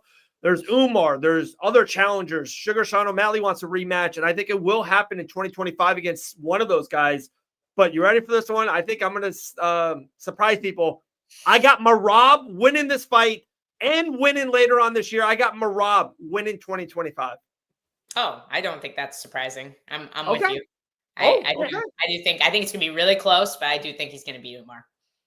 No, I actually do agree with you too. I'm like, I think the 135 division is one of the more interesting divisions with like the top 10, how it's stacked. But I think Merab does he's just such a power horse, doesn't stop. And I think he's in his prime right now. I think like we're seeing the best of Merab for another 18 months, like 3 title fights, and then we'll probably see the chink in the armor start to kind of falter in the age and all that stuff. I just like everyone that I've been hearing, guys, has been on the Umar train, and like he's great. He's undefeated, like Umar Nurmagomedov. He's got the last name. I love Merab in this fight. I don't know why, I really do. But O'Malley comes back. Okay, I can see that. Featherweight division, to me, this was the easiest one. Ilya Topuria might be the best fighter alive. All that lightweight talk, I think is just smoke. I think Ilya is the featherweight champion. Till Max comes back. Hey, I respect that. He says he's not coming back down though. He says he's a lightweight now. I said Ilya, like, he's just so well-rounded. He has it everywhere. He has the striking. He has good wrestling offense, able to handle jiu-jitsu well. It's hard to argue with that. I think that Ilya will remain the champion at the end of the year for one reason, and that is because the UFC is not going to give Movsar a title shot. Okay. If Movsar gets it, the UFC does what they should. I agree. Movsar ends the year as champ. Dawson's think alike. Why do you think Max is going to fight at Move Up, El? Because he said so. Yeah. Oh, okay. Several interviews. Dave, stop it. Go away. All right. I know nothing. All right. Talking about the lightweight division, this guy fights in 11 days. Great fight. Islam versus Arman 2. We'll definitely get into that all next week. I might be FaceTiming L in Los Angeles, kind of breaking down this fight. I love this fight. I'm really pumped. I think it's a great main event. I'm going to go until he loses, until I see Grant Dawson fights him. Then I will go against him. I have Islam Makhachev defending the championship. As long as Grant Dawson gets there, I got Islam being the champ. I will say that our Sarukian in their first fight was the toughest fight I've ever seen for Islam in the UFC. So I'm like, it definitely makes me, I don't know, I'm rooting for the underdog. I wanna lean towards Sarukian. I feel like his grappling exchange, I don't know. Islam is so good though too. I'm like fighting with myself. I'm gonna go with the underdog. I'm gonna say Sarukian. I feel like he was Islam's toughest match he's ever had in the UFC. Other than obviously getting knocked out by Martins, who has been training with Arman for this fight. But I agree with you, G. I think Arman is not only does he have the tools to beat Islam. I think the cut to 155 is killing Islam. Yeah. I think it gets harder every single time he does it. He's not getting to fight near home. He's traveling to LA to do this. I don't like the travel with the cut. And I just feel like Dustin had so many moments where he made Islam look mortal. And I know it's easy for us to see those moments when we see somebody as dominant as Islam had been before that. But if anybody can capitalize on those moments, I think Arman's that guy. So I'm with you. I think Arman finishes the year this time. Wow. So the three times we disagree, you guys totally agree. Okay. This is a good one. This is, to me, very chaotic. We can see, I think, multiple championship fights. There's multiple challengers involved. I even think the champion will be the underdog with his next fight. The welterweight division, who will be the champ at the end of 2025? I know I was chalk. I was chalk for flyweight, chalk for bantam, feather, lightweight. I'm chalk again in the welterweight division. I think Bully Bilal beats Shavkat Rakhmonov, and then whoever he fights at the end of the year, and I think he will fight twice. If it's Jack Della Maddalena or Leon, whoever wins that fight, I think Bilal beats that man too. I got Bully Bilal being the champ at the end of 2025. You're probably right. Okay. Yeah, I'm agreeing with you on that one. Look at that. I love it. All right. There's that. Another just crazy, well-rounded guy. Yeah, he's so damn underrated. Like, it's insane. He's going to be a pretty good size underdog against Shavkat. The middleweight division. This is a fun one for me. This is the one my first title change, and I think I'm kind of going at the end of the tree limb. I got two title changes. I think Sean Strickland beats Strikeus in February. Chimaev beats Strickland in November. I got Chimaev ending the year as the middleweight champion. That's who I was gonna call Chimaev. He looked too good his last fight, honestly. Like, it's a guy like Whitaker. Like, I know it was just a very impressive performance in such a short period of time, and it was just I don't see him not being able to get that belt. Yeah, I'm with you. Oh my goodness, Chimaev, I love it. I actually like your path to that too. I think that's right. I agree. Thank you. That's why I get paid the big bucks out. Two left, light heavyweight and heavyweight. Light heavyweight, if you pick anyone else, you're just not a fan of great combat sports. Alex Pieda is fun. He's must-see TV. He should be the champion until death. All right, Chama, light heavyweight. I have a question for you, Dave.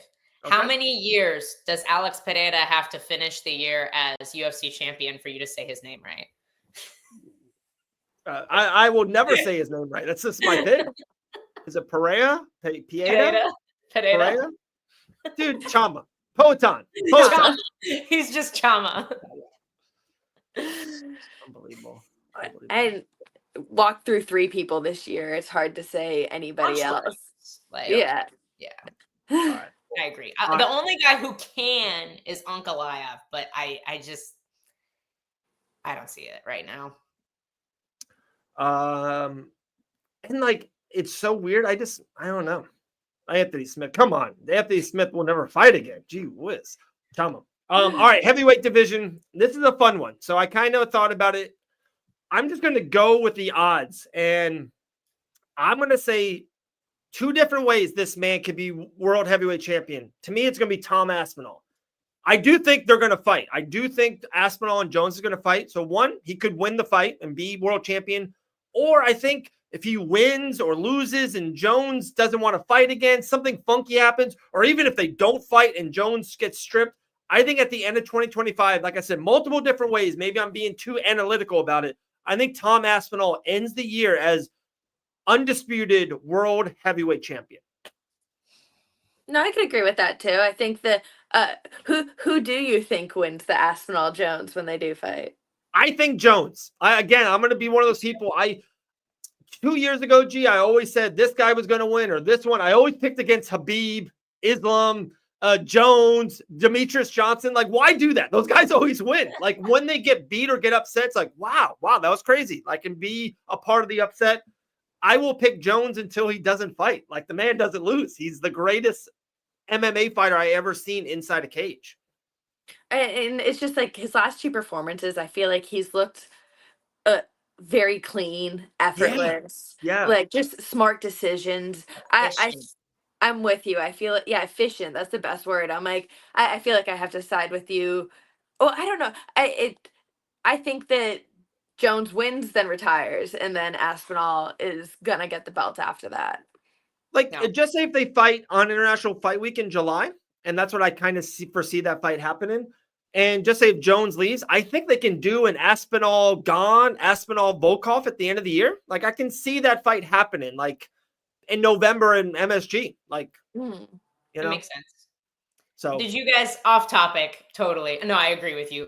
Okay. Off topic, but did you see the one man to ever beat Jones, Mark Hamill? Did you see the story about Mark Hamill getting hearing aids, getting to hear his kids' voices for the first time?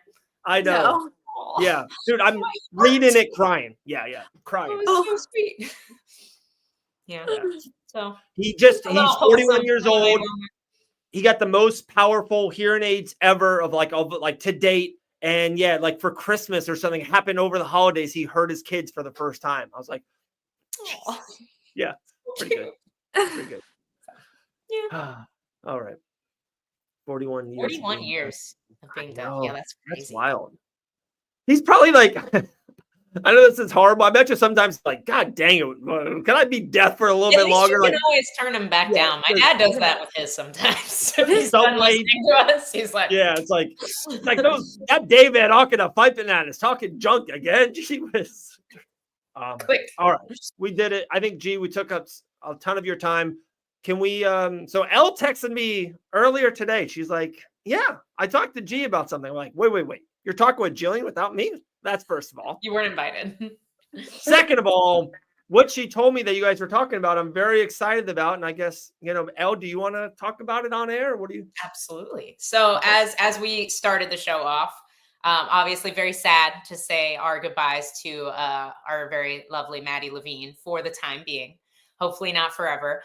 But so I know you guys love the Sunday Morning Brew, and I didn't want to spoil the Sunday Morning Brew by adding Dave's face to the mix. I thought it needed a much prettier face. So starting this Sunday, Gillian the Savage Robertson will be my new co-host for the Sunday Morning Brew. I messed it up. It was going to be so cute, but no.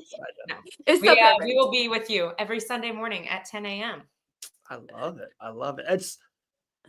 It's nothing better than the Sunday Morning Brew after a pay-per-view. Like that Sunday, like even me, I literally own the company. I'm like, I cannot wait to watch the show. It's like everything happened. The press conference, you wake up the next morning and you'll see a new champion or, the guy calls out someone else. It's such a good show. So pumped. There you go. And we've been saying it for years. More Gillian the Savage Robertson is good with us. So, that's amazing. We love it. Appreciate it. Yeah, I can't wait. I'm super excited. It'll be fun. It's a good time. Well, it gets a little unhinged, but it's just fun. But nothing. It's like eating barbecue and before karate combat. Nothing. So good. So good. Little unhinged. So good. So good. All right. G, you're the absolute best. Hopefully you had a great beginning of 2025. Could be a humongous fighting year for you. And we'll see you soon. We'll talk to you soon. I'll see you guys soon. Later, G. All right, Gillian the Savage Robertson. Dude, that was cool. So Sunday morning with G. That is fun. I'm so pumped. I know I need a I'm sad. Now we're gonna have to make new intros and I know. It's bittersweet. Maddie Levin's going to cost $3,000 in promotional videos and artwork. Her face is everywhere. I know. We need to have her face pop up in like random like little posts. Just like the bubble sometimes go on socials. It'd be Maddie's face. Dude, I miss her already. We need it. We need it somewhere. I'm gonna get let's see. Oh, here we go. Dude, how great is this picture? Oh, that's a good one. Just her and I chopping it up. One of the biggest stages in MMA. Dude, I cannot wait for this, dude. Oh my goodness. It could be by next week. I think I'm doing a watch along, by the way, for Grant's fight. I think I got to one of the best pay-per-views ever. Yeah. Grant Dawson fighting. Come on. So that's that. Yes, I'm so getting a Maddie pillow. Oh. Your face. I'm gonna get a throw pillow of Maddie's face and just say nothing to her about it. We'll just be in the background of every show. What I'm going to do, Sean, good point. I'm just going to send Amazon Celsius to Maddie, be like, hey, drink this bottle, do a video selfie of you, and we'll post it. That's all we just need. We need 40 seconds of Maddie on some Celsius for sure. Oh my goodness. All right. We got Thiago Moises coming on in 15 minutes. Dude, the championship thing went great. I thought that was a fun experiment. Yeah, I was thinking it was going to be a more interesting year. And then as I was looking at it, I was like, oh no, a lot of people are going to keep their belts this year. The flyweight, featherweight, lightweight, I feel really like I think the higher weights can funky. The girls, dude, how easy am I? I was Whaley, Valentina, and Kayla. Like that's what everyone thinks. But I just sometimes everyone thinks that because it's right. You know, I just think that's pretty. But you guys were on Tatiana and Fiorot. I'm so split with Tatiana and Whaley. I literally change my mind every week. But I just, man. You ready for this? This is my main thing. And I think you'll be like, after I say it, you're like, yeah, good point. What is Tatiana's like best win, biggest win, eyes on her, camera, poster, 5 rounds? Like what is that? I mean, Andrade. I think Lauren Murphy's beat Jessica Andrade. Okay, come on. Come on. Did she? She just lost to someone. Andrade just lost to someone not that good recently. I thought Andrade beat the piss out of Lauren Murphy. No, I think you're right. She actually did in that Brazil pay-per-view. That's actually right. My one issue with Tatiana. My point. Real quick. My point is, I just never like. This is the biggest fight for her ever. She's on the poster. 5 rounds. Like this is a big deal. I just never seen it. Like I'm going to pick. I just kind of want to see it. I get it. But nobody had ever. Whaley had never had that moment before she knocked out Jessica Andrade either. Well, like she didn't have a super incredible win before that either. Like it. Yeah, I guess so. Yeah. Like really not at all, you know? Like she was doing great, but it wasn't, she didn't have a moment before that moment, you know? And the only thing with Tatiana is obviously the inactivity is concerning, but I kind of think that's a good thing for her. You know, like everybody's a little different. She's older. She's had a lot of injuries. I think the less she fights, the better she's going to do. Yeah, I agree with that. If this were a few years ago, I'd feel a lot more confident in Tatiana. But I like her resting a lot. I think that's good, you know? She doesn't have the wear and tear on her from multiple camps, multiple fights. I totally agree. And dude, Carla took down Whaley.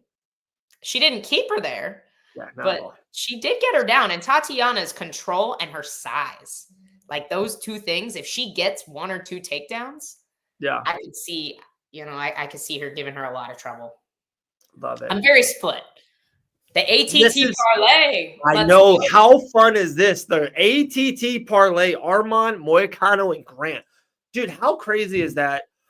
All lightweights, all fighting at the same night. Like, that is... All from ATT. Yeah, so many lightweights from ATT. I'm not even joking. I can see, like, they're all 3 can win.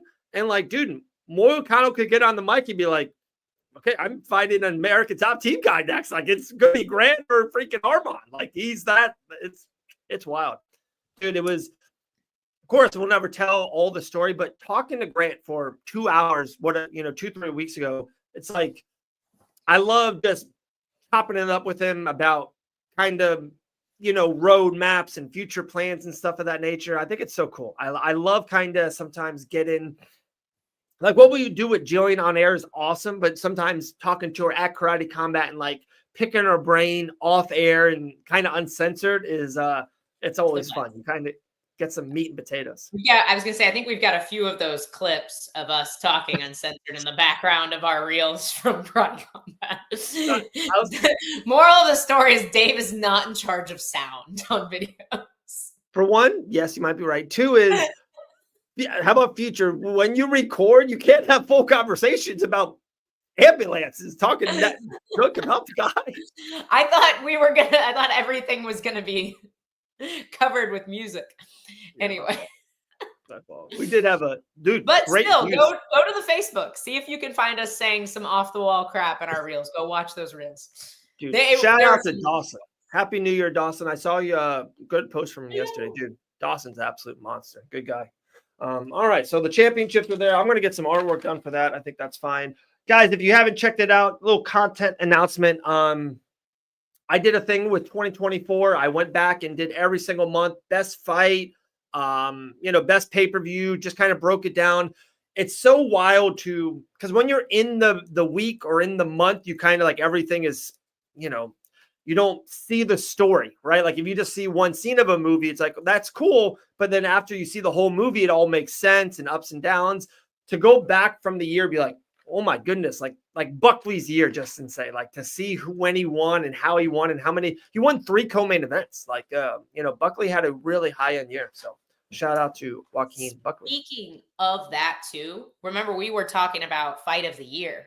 And something that I completely forgot about happened. Like, speaking of forgetting about fights, Esteban Ribovic versus Daniel Zellhuber was another incredible fight that we totally didn't even talk about. That was my second bet. I said that on the show. That was like my runner-up. My bad. Oh, yeah. No, It was, dude, incredible fight. Incredible fight. Like that. I love that fight. It's everything. Like it's great fight. I can't remember, was this 2024 or 23 when Francisco Prado fought? 23. That fight was insane too. Zellhuber's just been in some absolute bangers. Yeah, that's all he knows how to fight. Another underrated fight. When I did this show, the fight was on one of the months, and I'm like, dude, I thought that was a great fight. So I went back to watch it again. Dan Hooker versus Gamrot. Great fight. Great fight. Like, dude, that was great fight. Split decision win fight by Dan Hooker. I know you're a Gamrot girl. I know ATT guy. I get it, but that was a great fight. Still fantastic fight. Yeah. Okay. All right. So there's the artwork there. We got Thiago Moises joining in around 10, 15 minutes. Let's see what's on mine. Because we kind of ran through the London thing. Okay. So they announced last night, Leon Edwards versus Jack Della Maddalena. I have a really, I think, strong take on this fight right away. I want to hear yours first and see if we're on the same wavelength. So what's your Leon Edwards, Jack Della Maddalena main event in UFC London? I want to say Leon because of just how tactical his striking is. But I feel like the UFC is doing something really, really smart for Jack Della Maddalena here. They're giving him a really good opportunity. Like, he was really struggling with Gilbert Burns's grappling before he knocked him out. And I think that by giving him somebody that is literally only going to kickbox with him, we are just set up to get a really incredible fight. I do think there was going to be some feeling out because both those, like, JDM isn't necessarily a slow starter, but if the other guy is kind of also feeling you out and he also has a lot of dangerous weapons like Leon Edwards does, I could see them, giving respect to each other. But I honestly, I'm kind of split. I wonder if, I feel like Leon got leagues better after he beat Usman. Like, his confidence skyrocketed, Yeah. And so I kind of wonder if losing to Bilal will have the opposite effect. And losing in the way he did, like, he got big brothered by Bilal. And so I'm kind of feeling like maybe he goes down a little bit from that, while JDM is young and building and whatnot. So I'm a little torn. Okay. I'm a little torn with this one. I think it'll be fun. I think it's a really good fight. I think that fight makes sense. I think it's a great matchmaking. I love Leon Edwards in this fight. A couple reasons. One, London, right? Like, I just think that spot, him back home, coming from a loss, feeling comfortable, training, all that. And then here's the other thing. This man, and my best analogy is like when Susie and I, we have a date on the schedule 3 weeks away. It's like, we know it's going to happen. We're already planning for it. Like sometimes the date just is better because it's like you're excited for it. You know what dinner you're going to go to, all this stuff. When a date kind of pops up on the day of or the night, it's like kind of random, could be sloppy. You're just going to get something to eat and ride back home. My point is, Leon Edwards has had this fight date. It seems like for 2 months we've known this card was here. It was even announced that Leon is the main event. Like in his mind, his body, he will be, I think, so peak on that night. It's like, I'm not a fighter. I've never fought. I've never had a date on a calendar. But for him to be like, hey, I know I'm the main event. It's March 22nd, I believe. He's had it for so long. It was been rumored against Sean Brady. It was rumored against the Carlos Prates was rumored for that fight. There was a couple of different guys. So if JDM, like for him to fight on another country, not short notice by any means, there's still plenty of time. I think Leon has an advantage having a date on the calendar and fighting in his home country. Yeah, no, that's fair. That's fair. I do think he's got a slight advantage here. I am leaning Leon. I think it's close. I think it's very close. I don't think that's happening.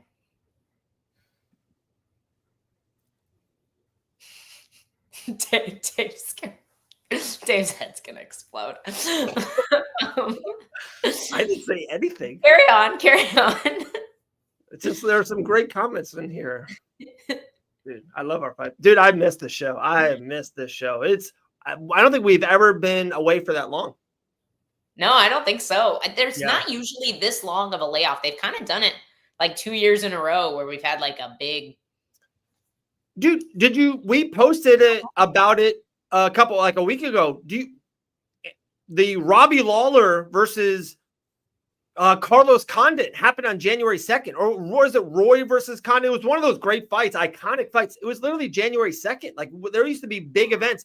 Anderson Silva snapped his leg against Chris Weidman on December 28th. Like there used to be fun stuff around there. They just decided it's like a company thing. It's like, hey, people get the holidays off. Like I like it. Like because the staff and everybody, like good for them. Good for them that they get to go and have. Dude, Kyoji Horiguchi fights on Ryzen's New Year's Eve show every single year. Dude's never had a Christmas or a New Year's not fighting and cutting weight. Like, I get it. It's got to be nice to give your staff, for sure. But let me for the holidays. We're fans of the fight game. We make content from the fight game. I want fights during that time. Tell me, an end of the year, like.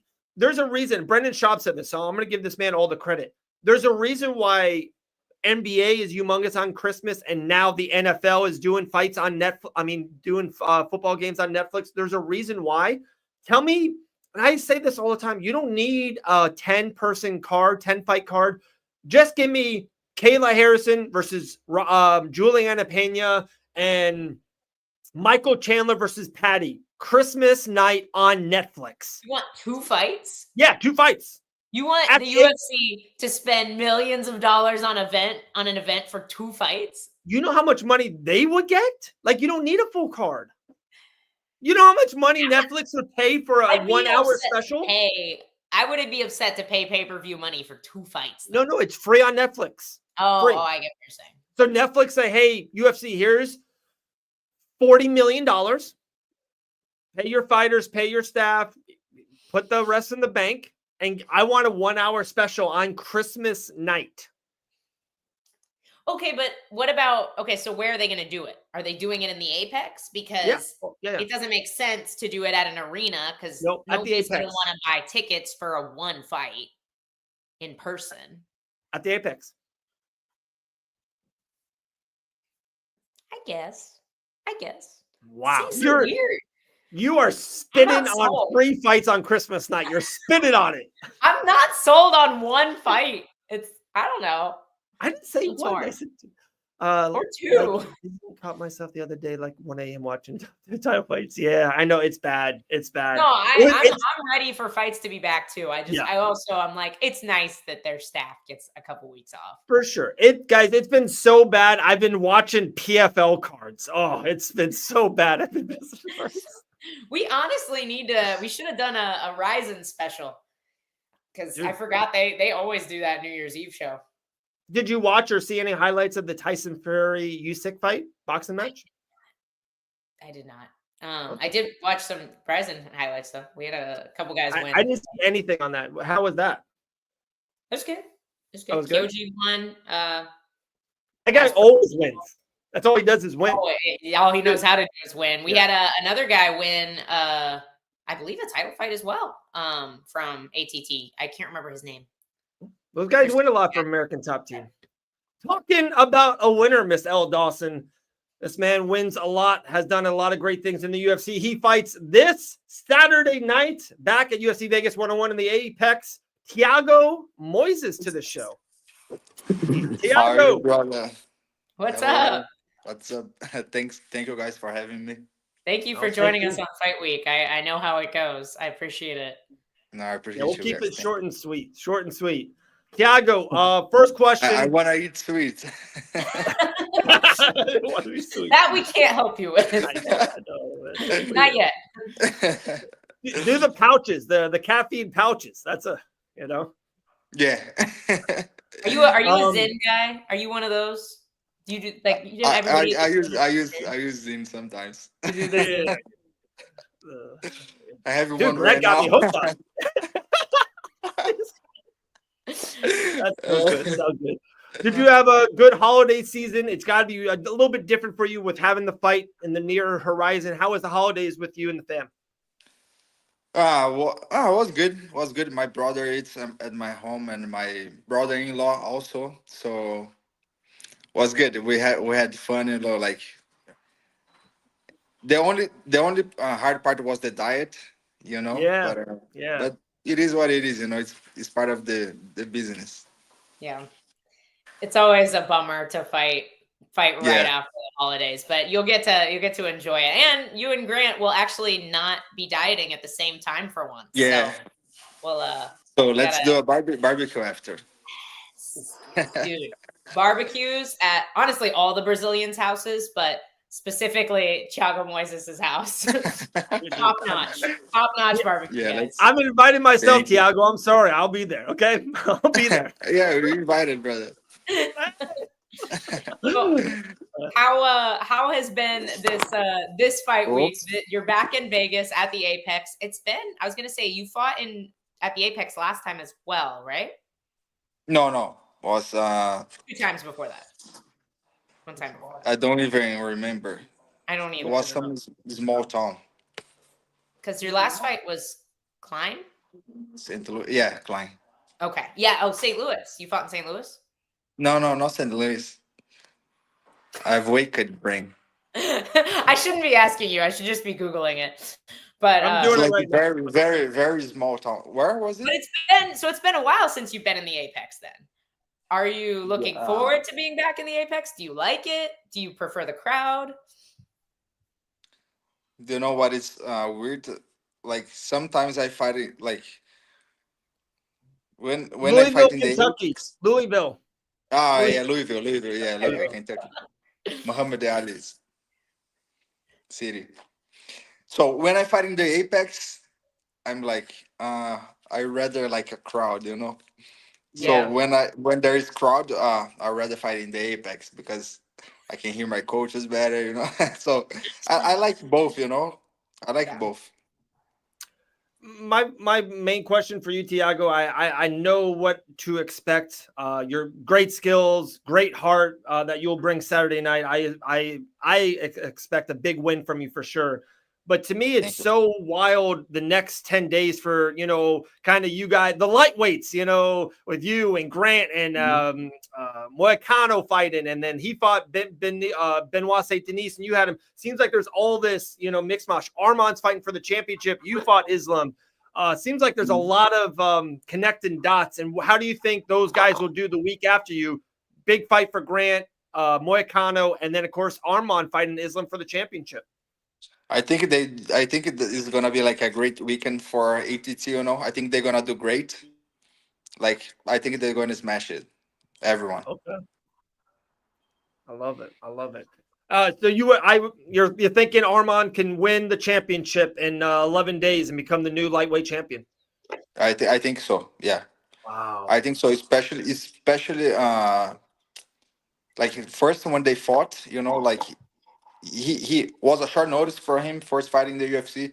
He did really good, Yeah. and it was like only 3 rounds, and I think 5 rounds benefits him a lot because he has a really good cardio, and I think Isla cuts like a lot of weight, so that's gonna help Islam. Oh, sorry, Arman. Arman. I love it. Yeah.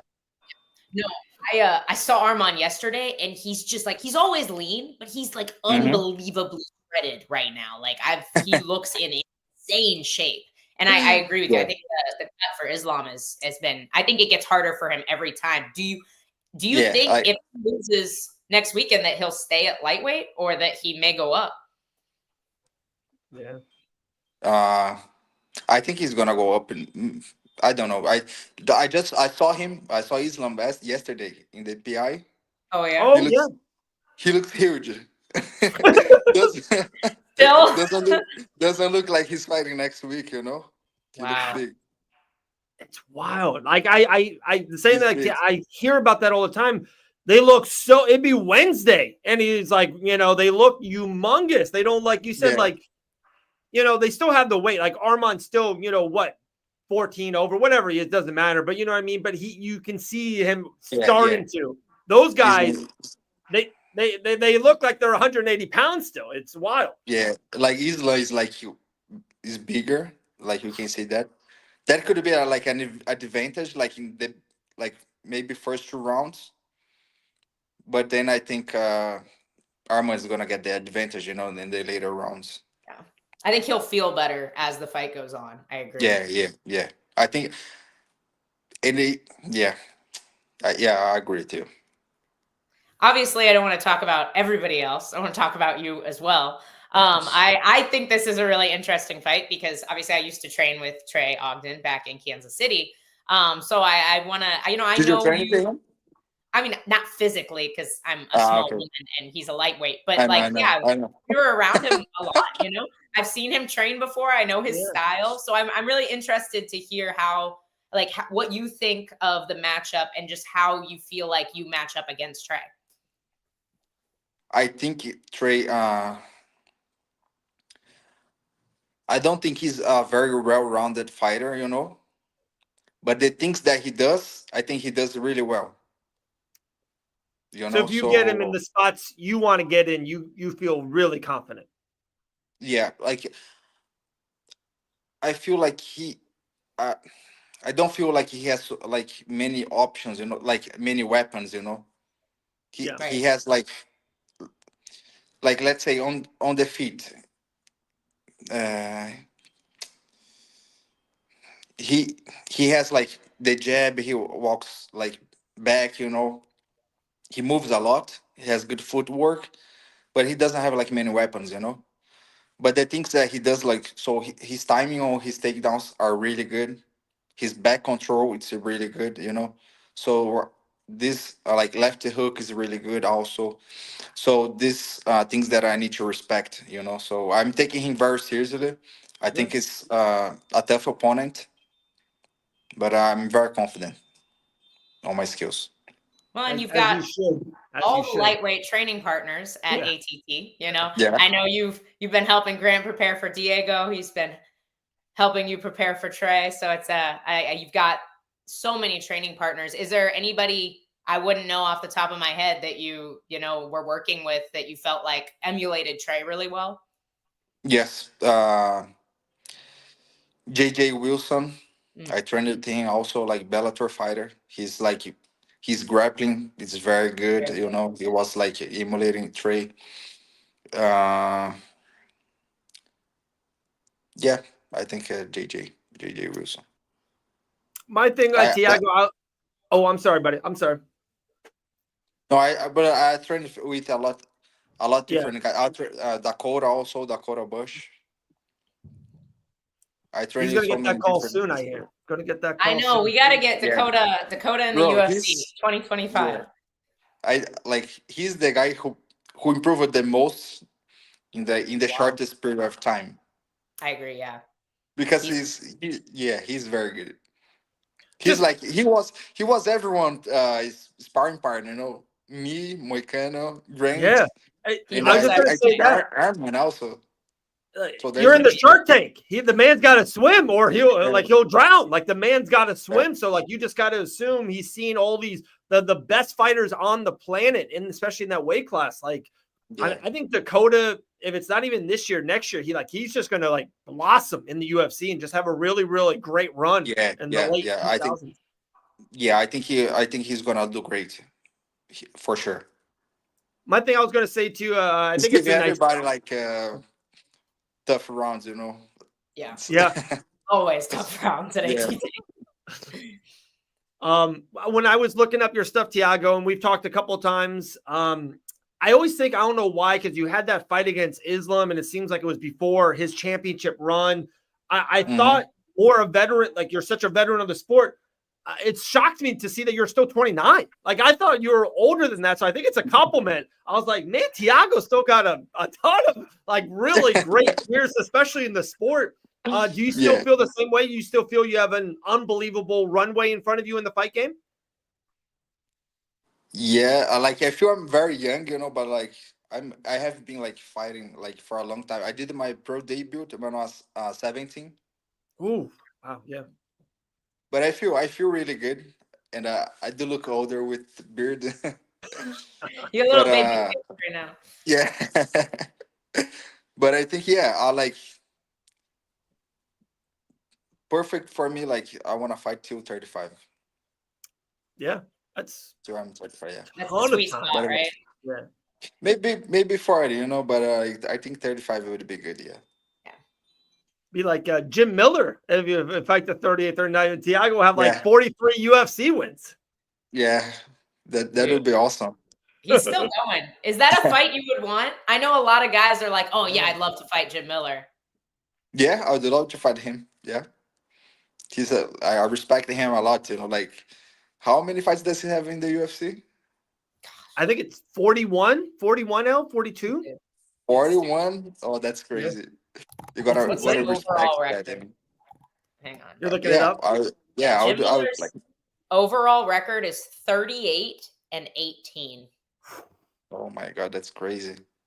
So how many in the UFC? Let's see. His 25? UFC record is 27-17. Holy 44 fights in the UFC. That's amazing. Right. Amazing. You're He's you're still good winning. with money. Dude, his bank account's got to be looking pretty good. Yeah. 44 fights. He's been active too lately. Yeah. Like he's been Yeah. fighting a lot. And he's beating good guys. Oh, great guy. He can still hang. He can still hang at 41 years old. Yeah. Wild. And he just beat who's the guy who he beat?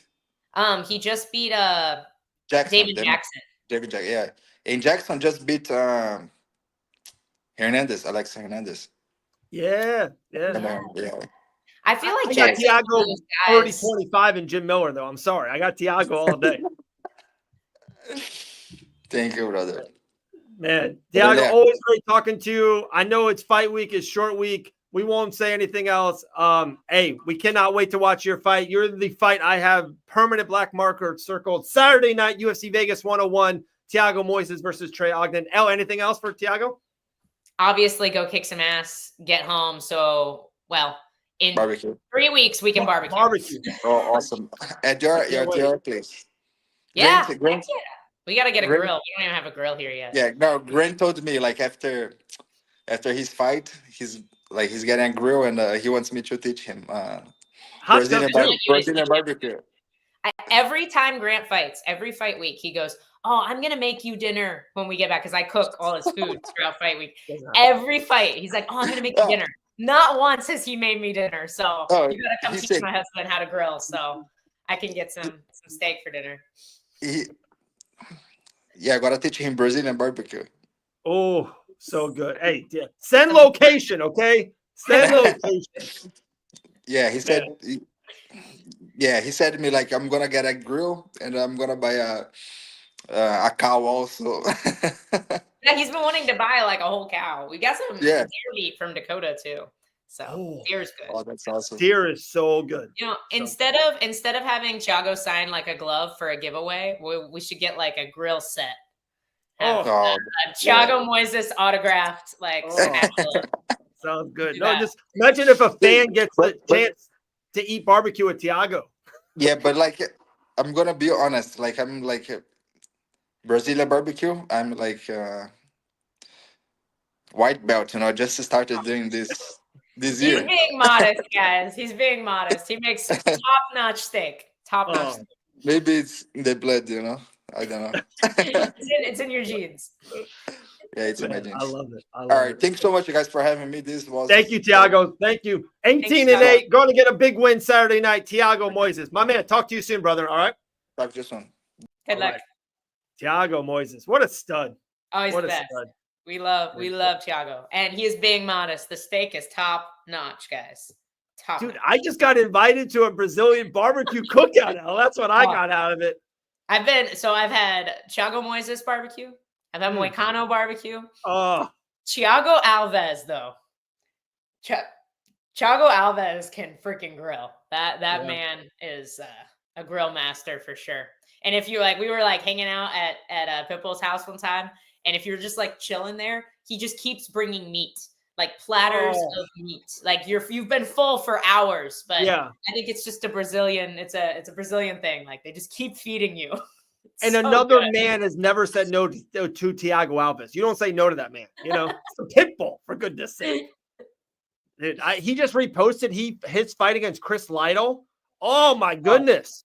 Oh. Talk about some lifetime greatest fights. I think several of them are Thiago Alves. Guys, welcome back to the Fight Bananas show. What a show. Joe Pyfer was absolutely gold for 23 minutes. If you haven't watched it, go back and watch it. I'm going to just clip up Joe Pyfer. We'll get that out. Gillian Robertson, always gold. Check Sunday morning at 10 a.m. Bruin with L and G on Sunday morning at 10. Chris Alvidrez was awesome. And Thiago Moises. Sorry, Dave. Chris was great. Chris, I'm gonna finish. Dave's fired. Chris Alvidrez was awesome. Love chatting with him training down at the goat shed, and of course finishing up the show with Thiago Moises. Finishing up the show with our lovely friend Thiago Moises, who is fighting this Saturday for the first UFC event of the year. Let's go. Last question, 3-second answer. Who wins, Ribas or Dern? Main event. Dern. I got Dern too, guys. We'll see everyone later. Guys,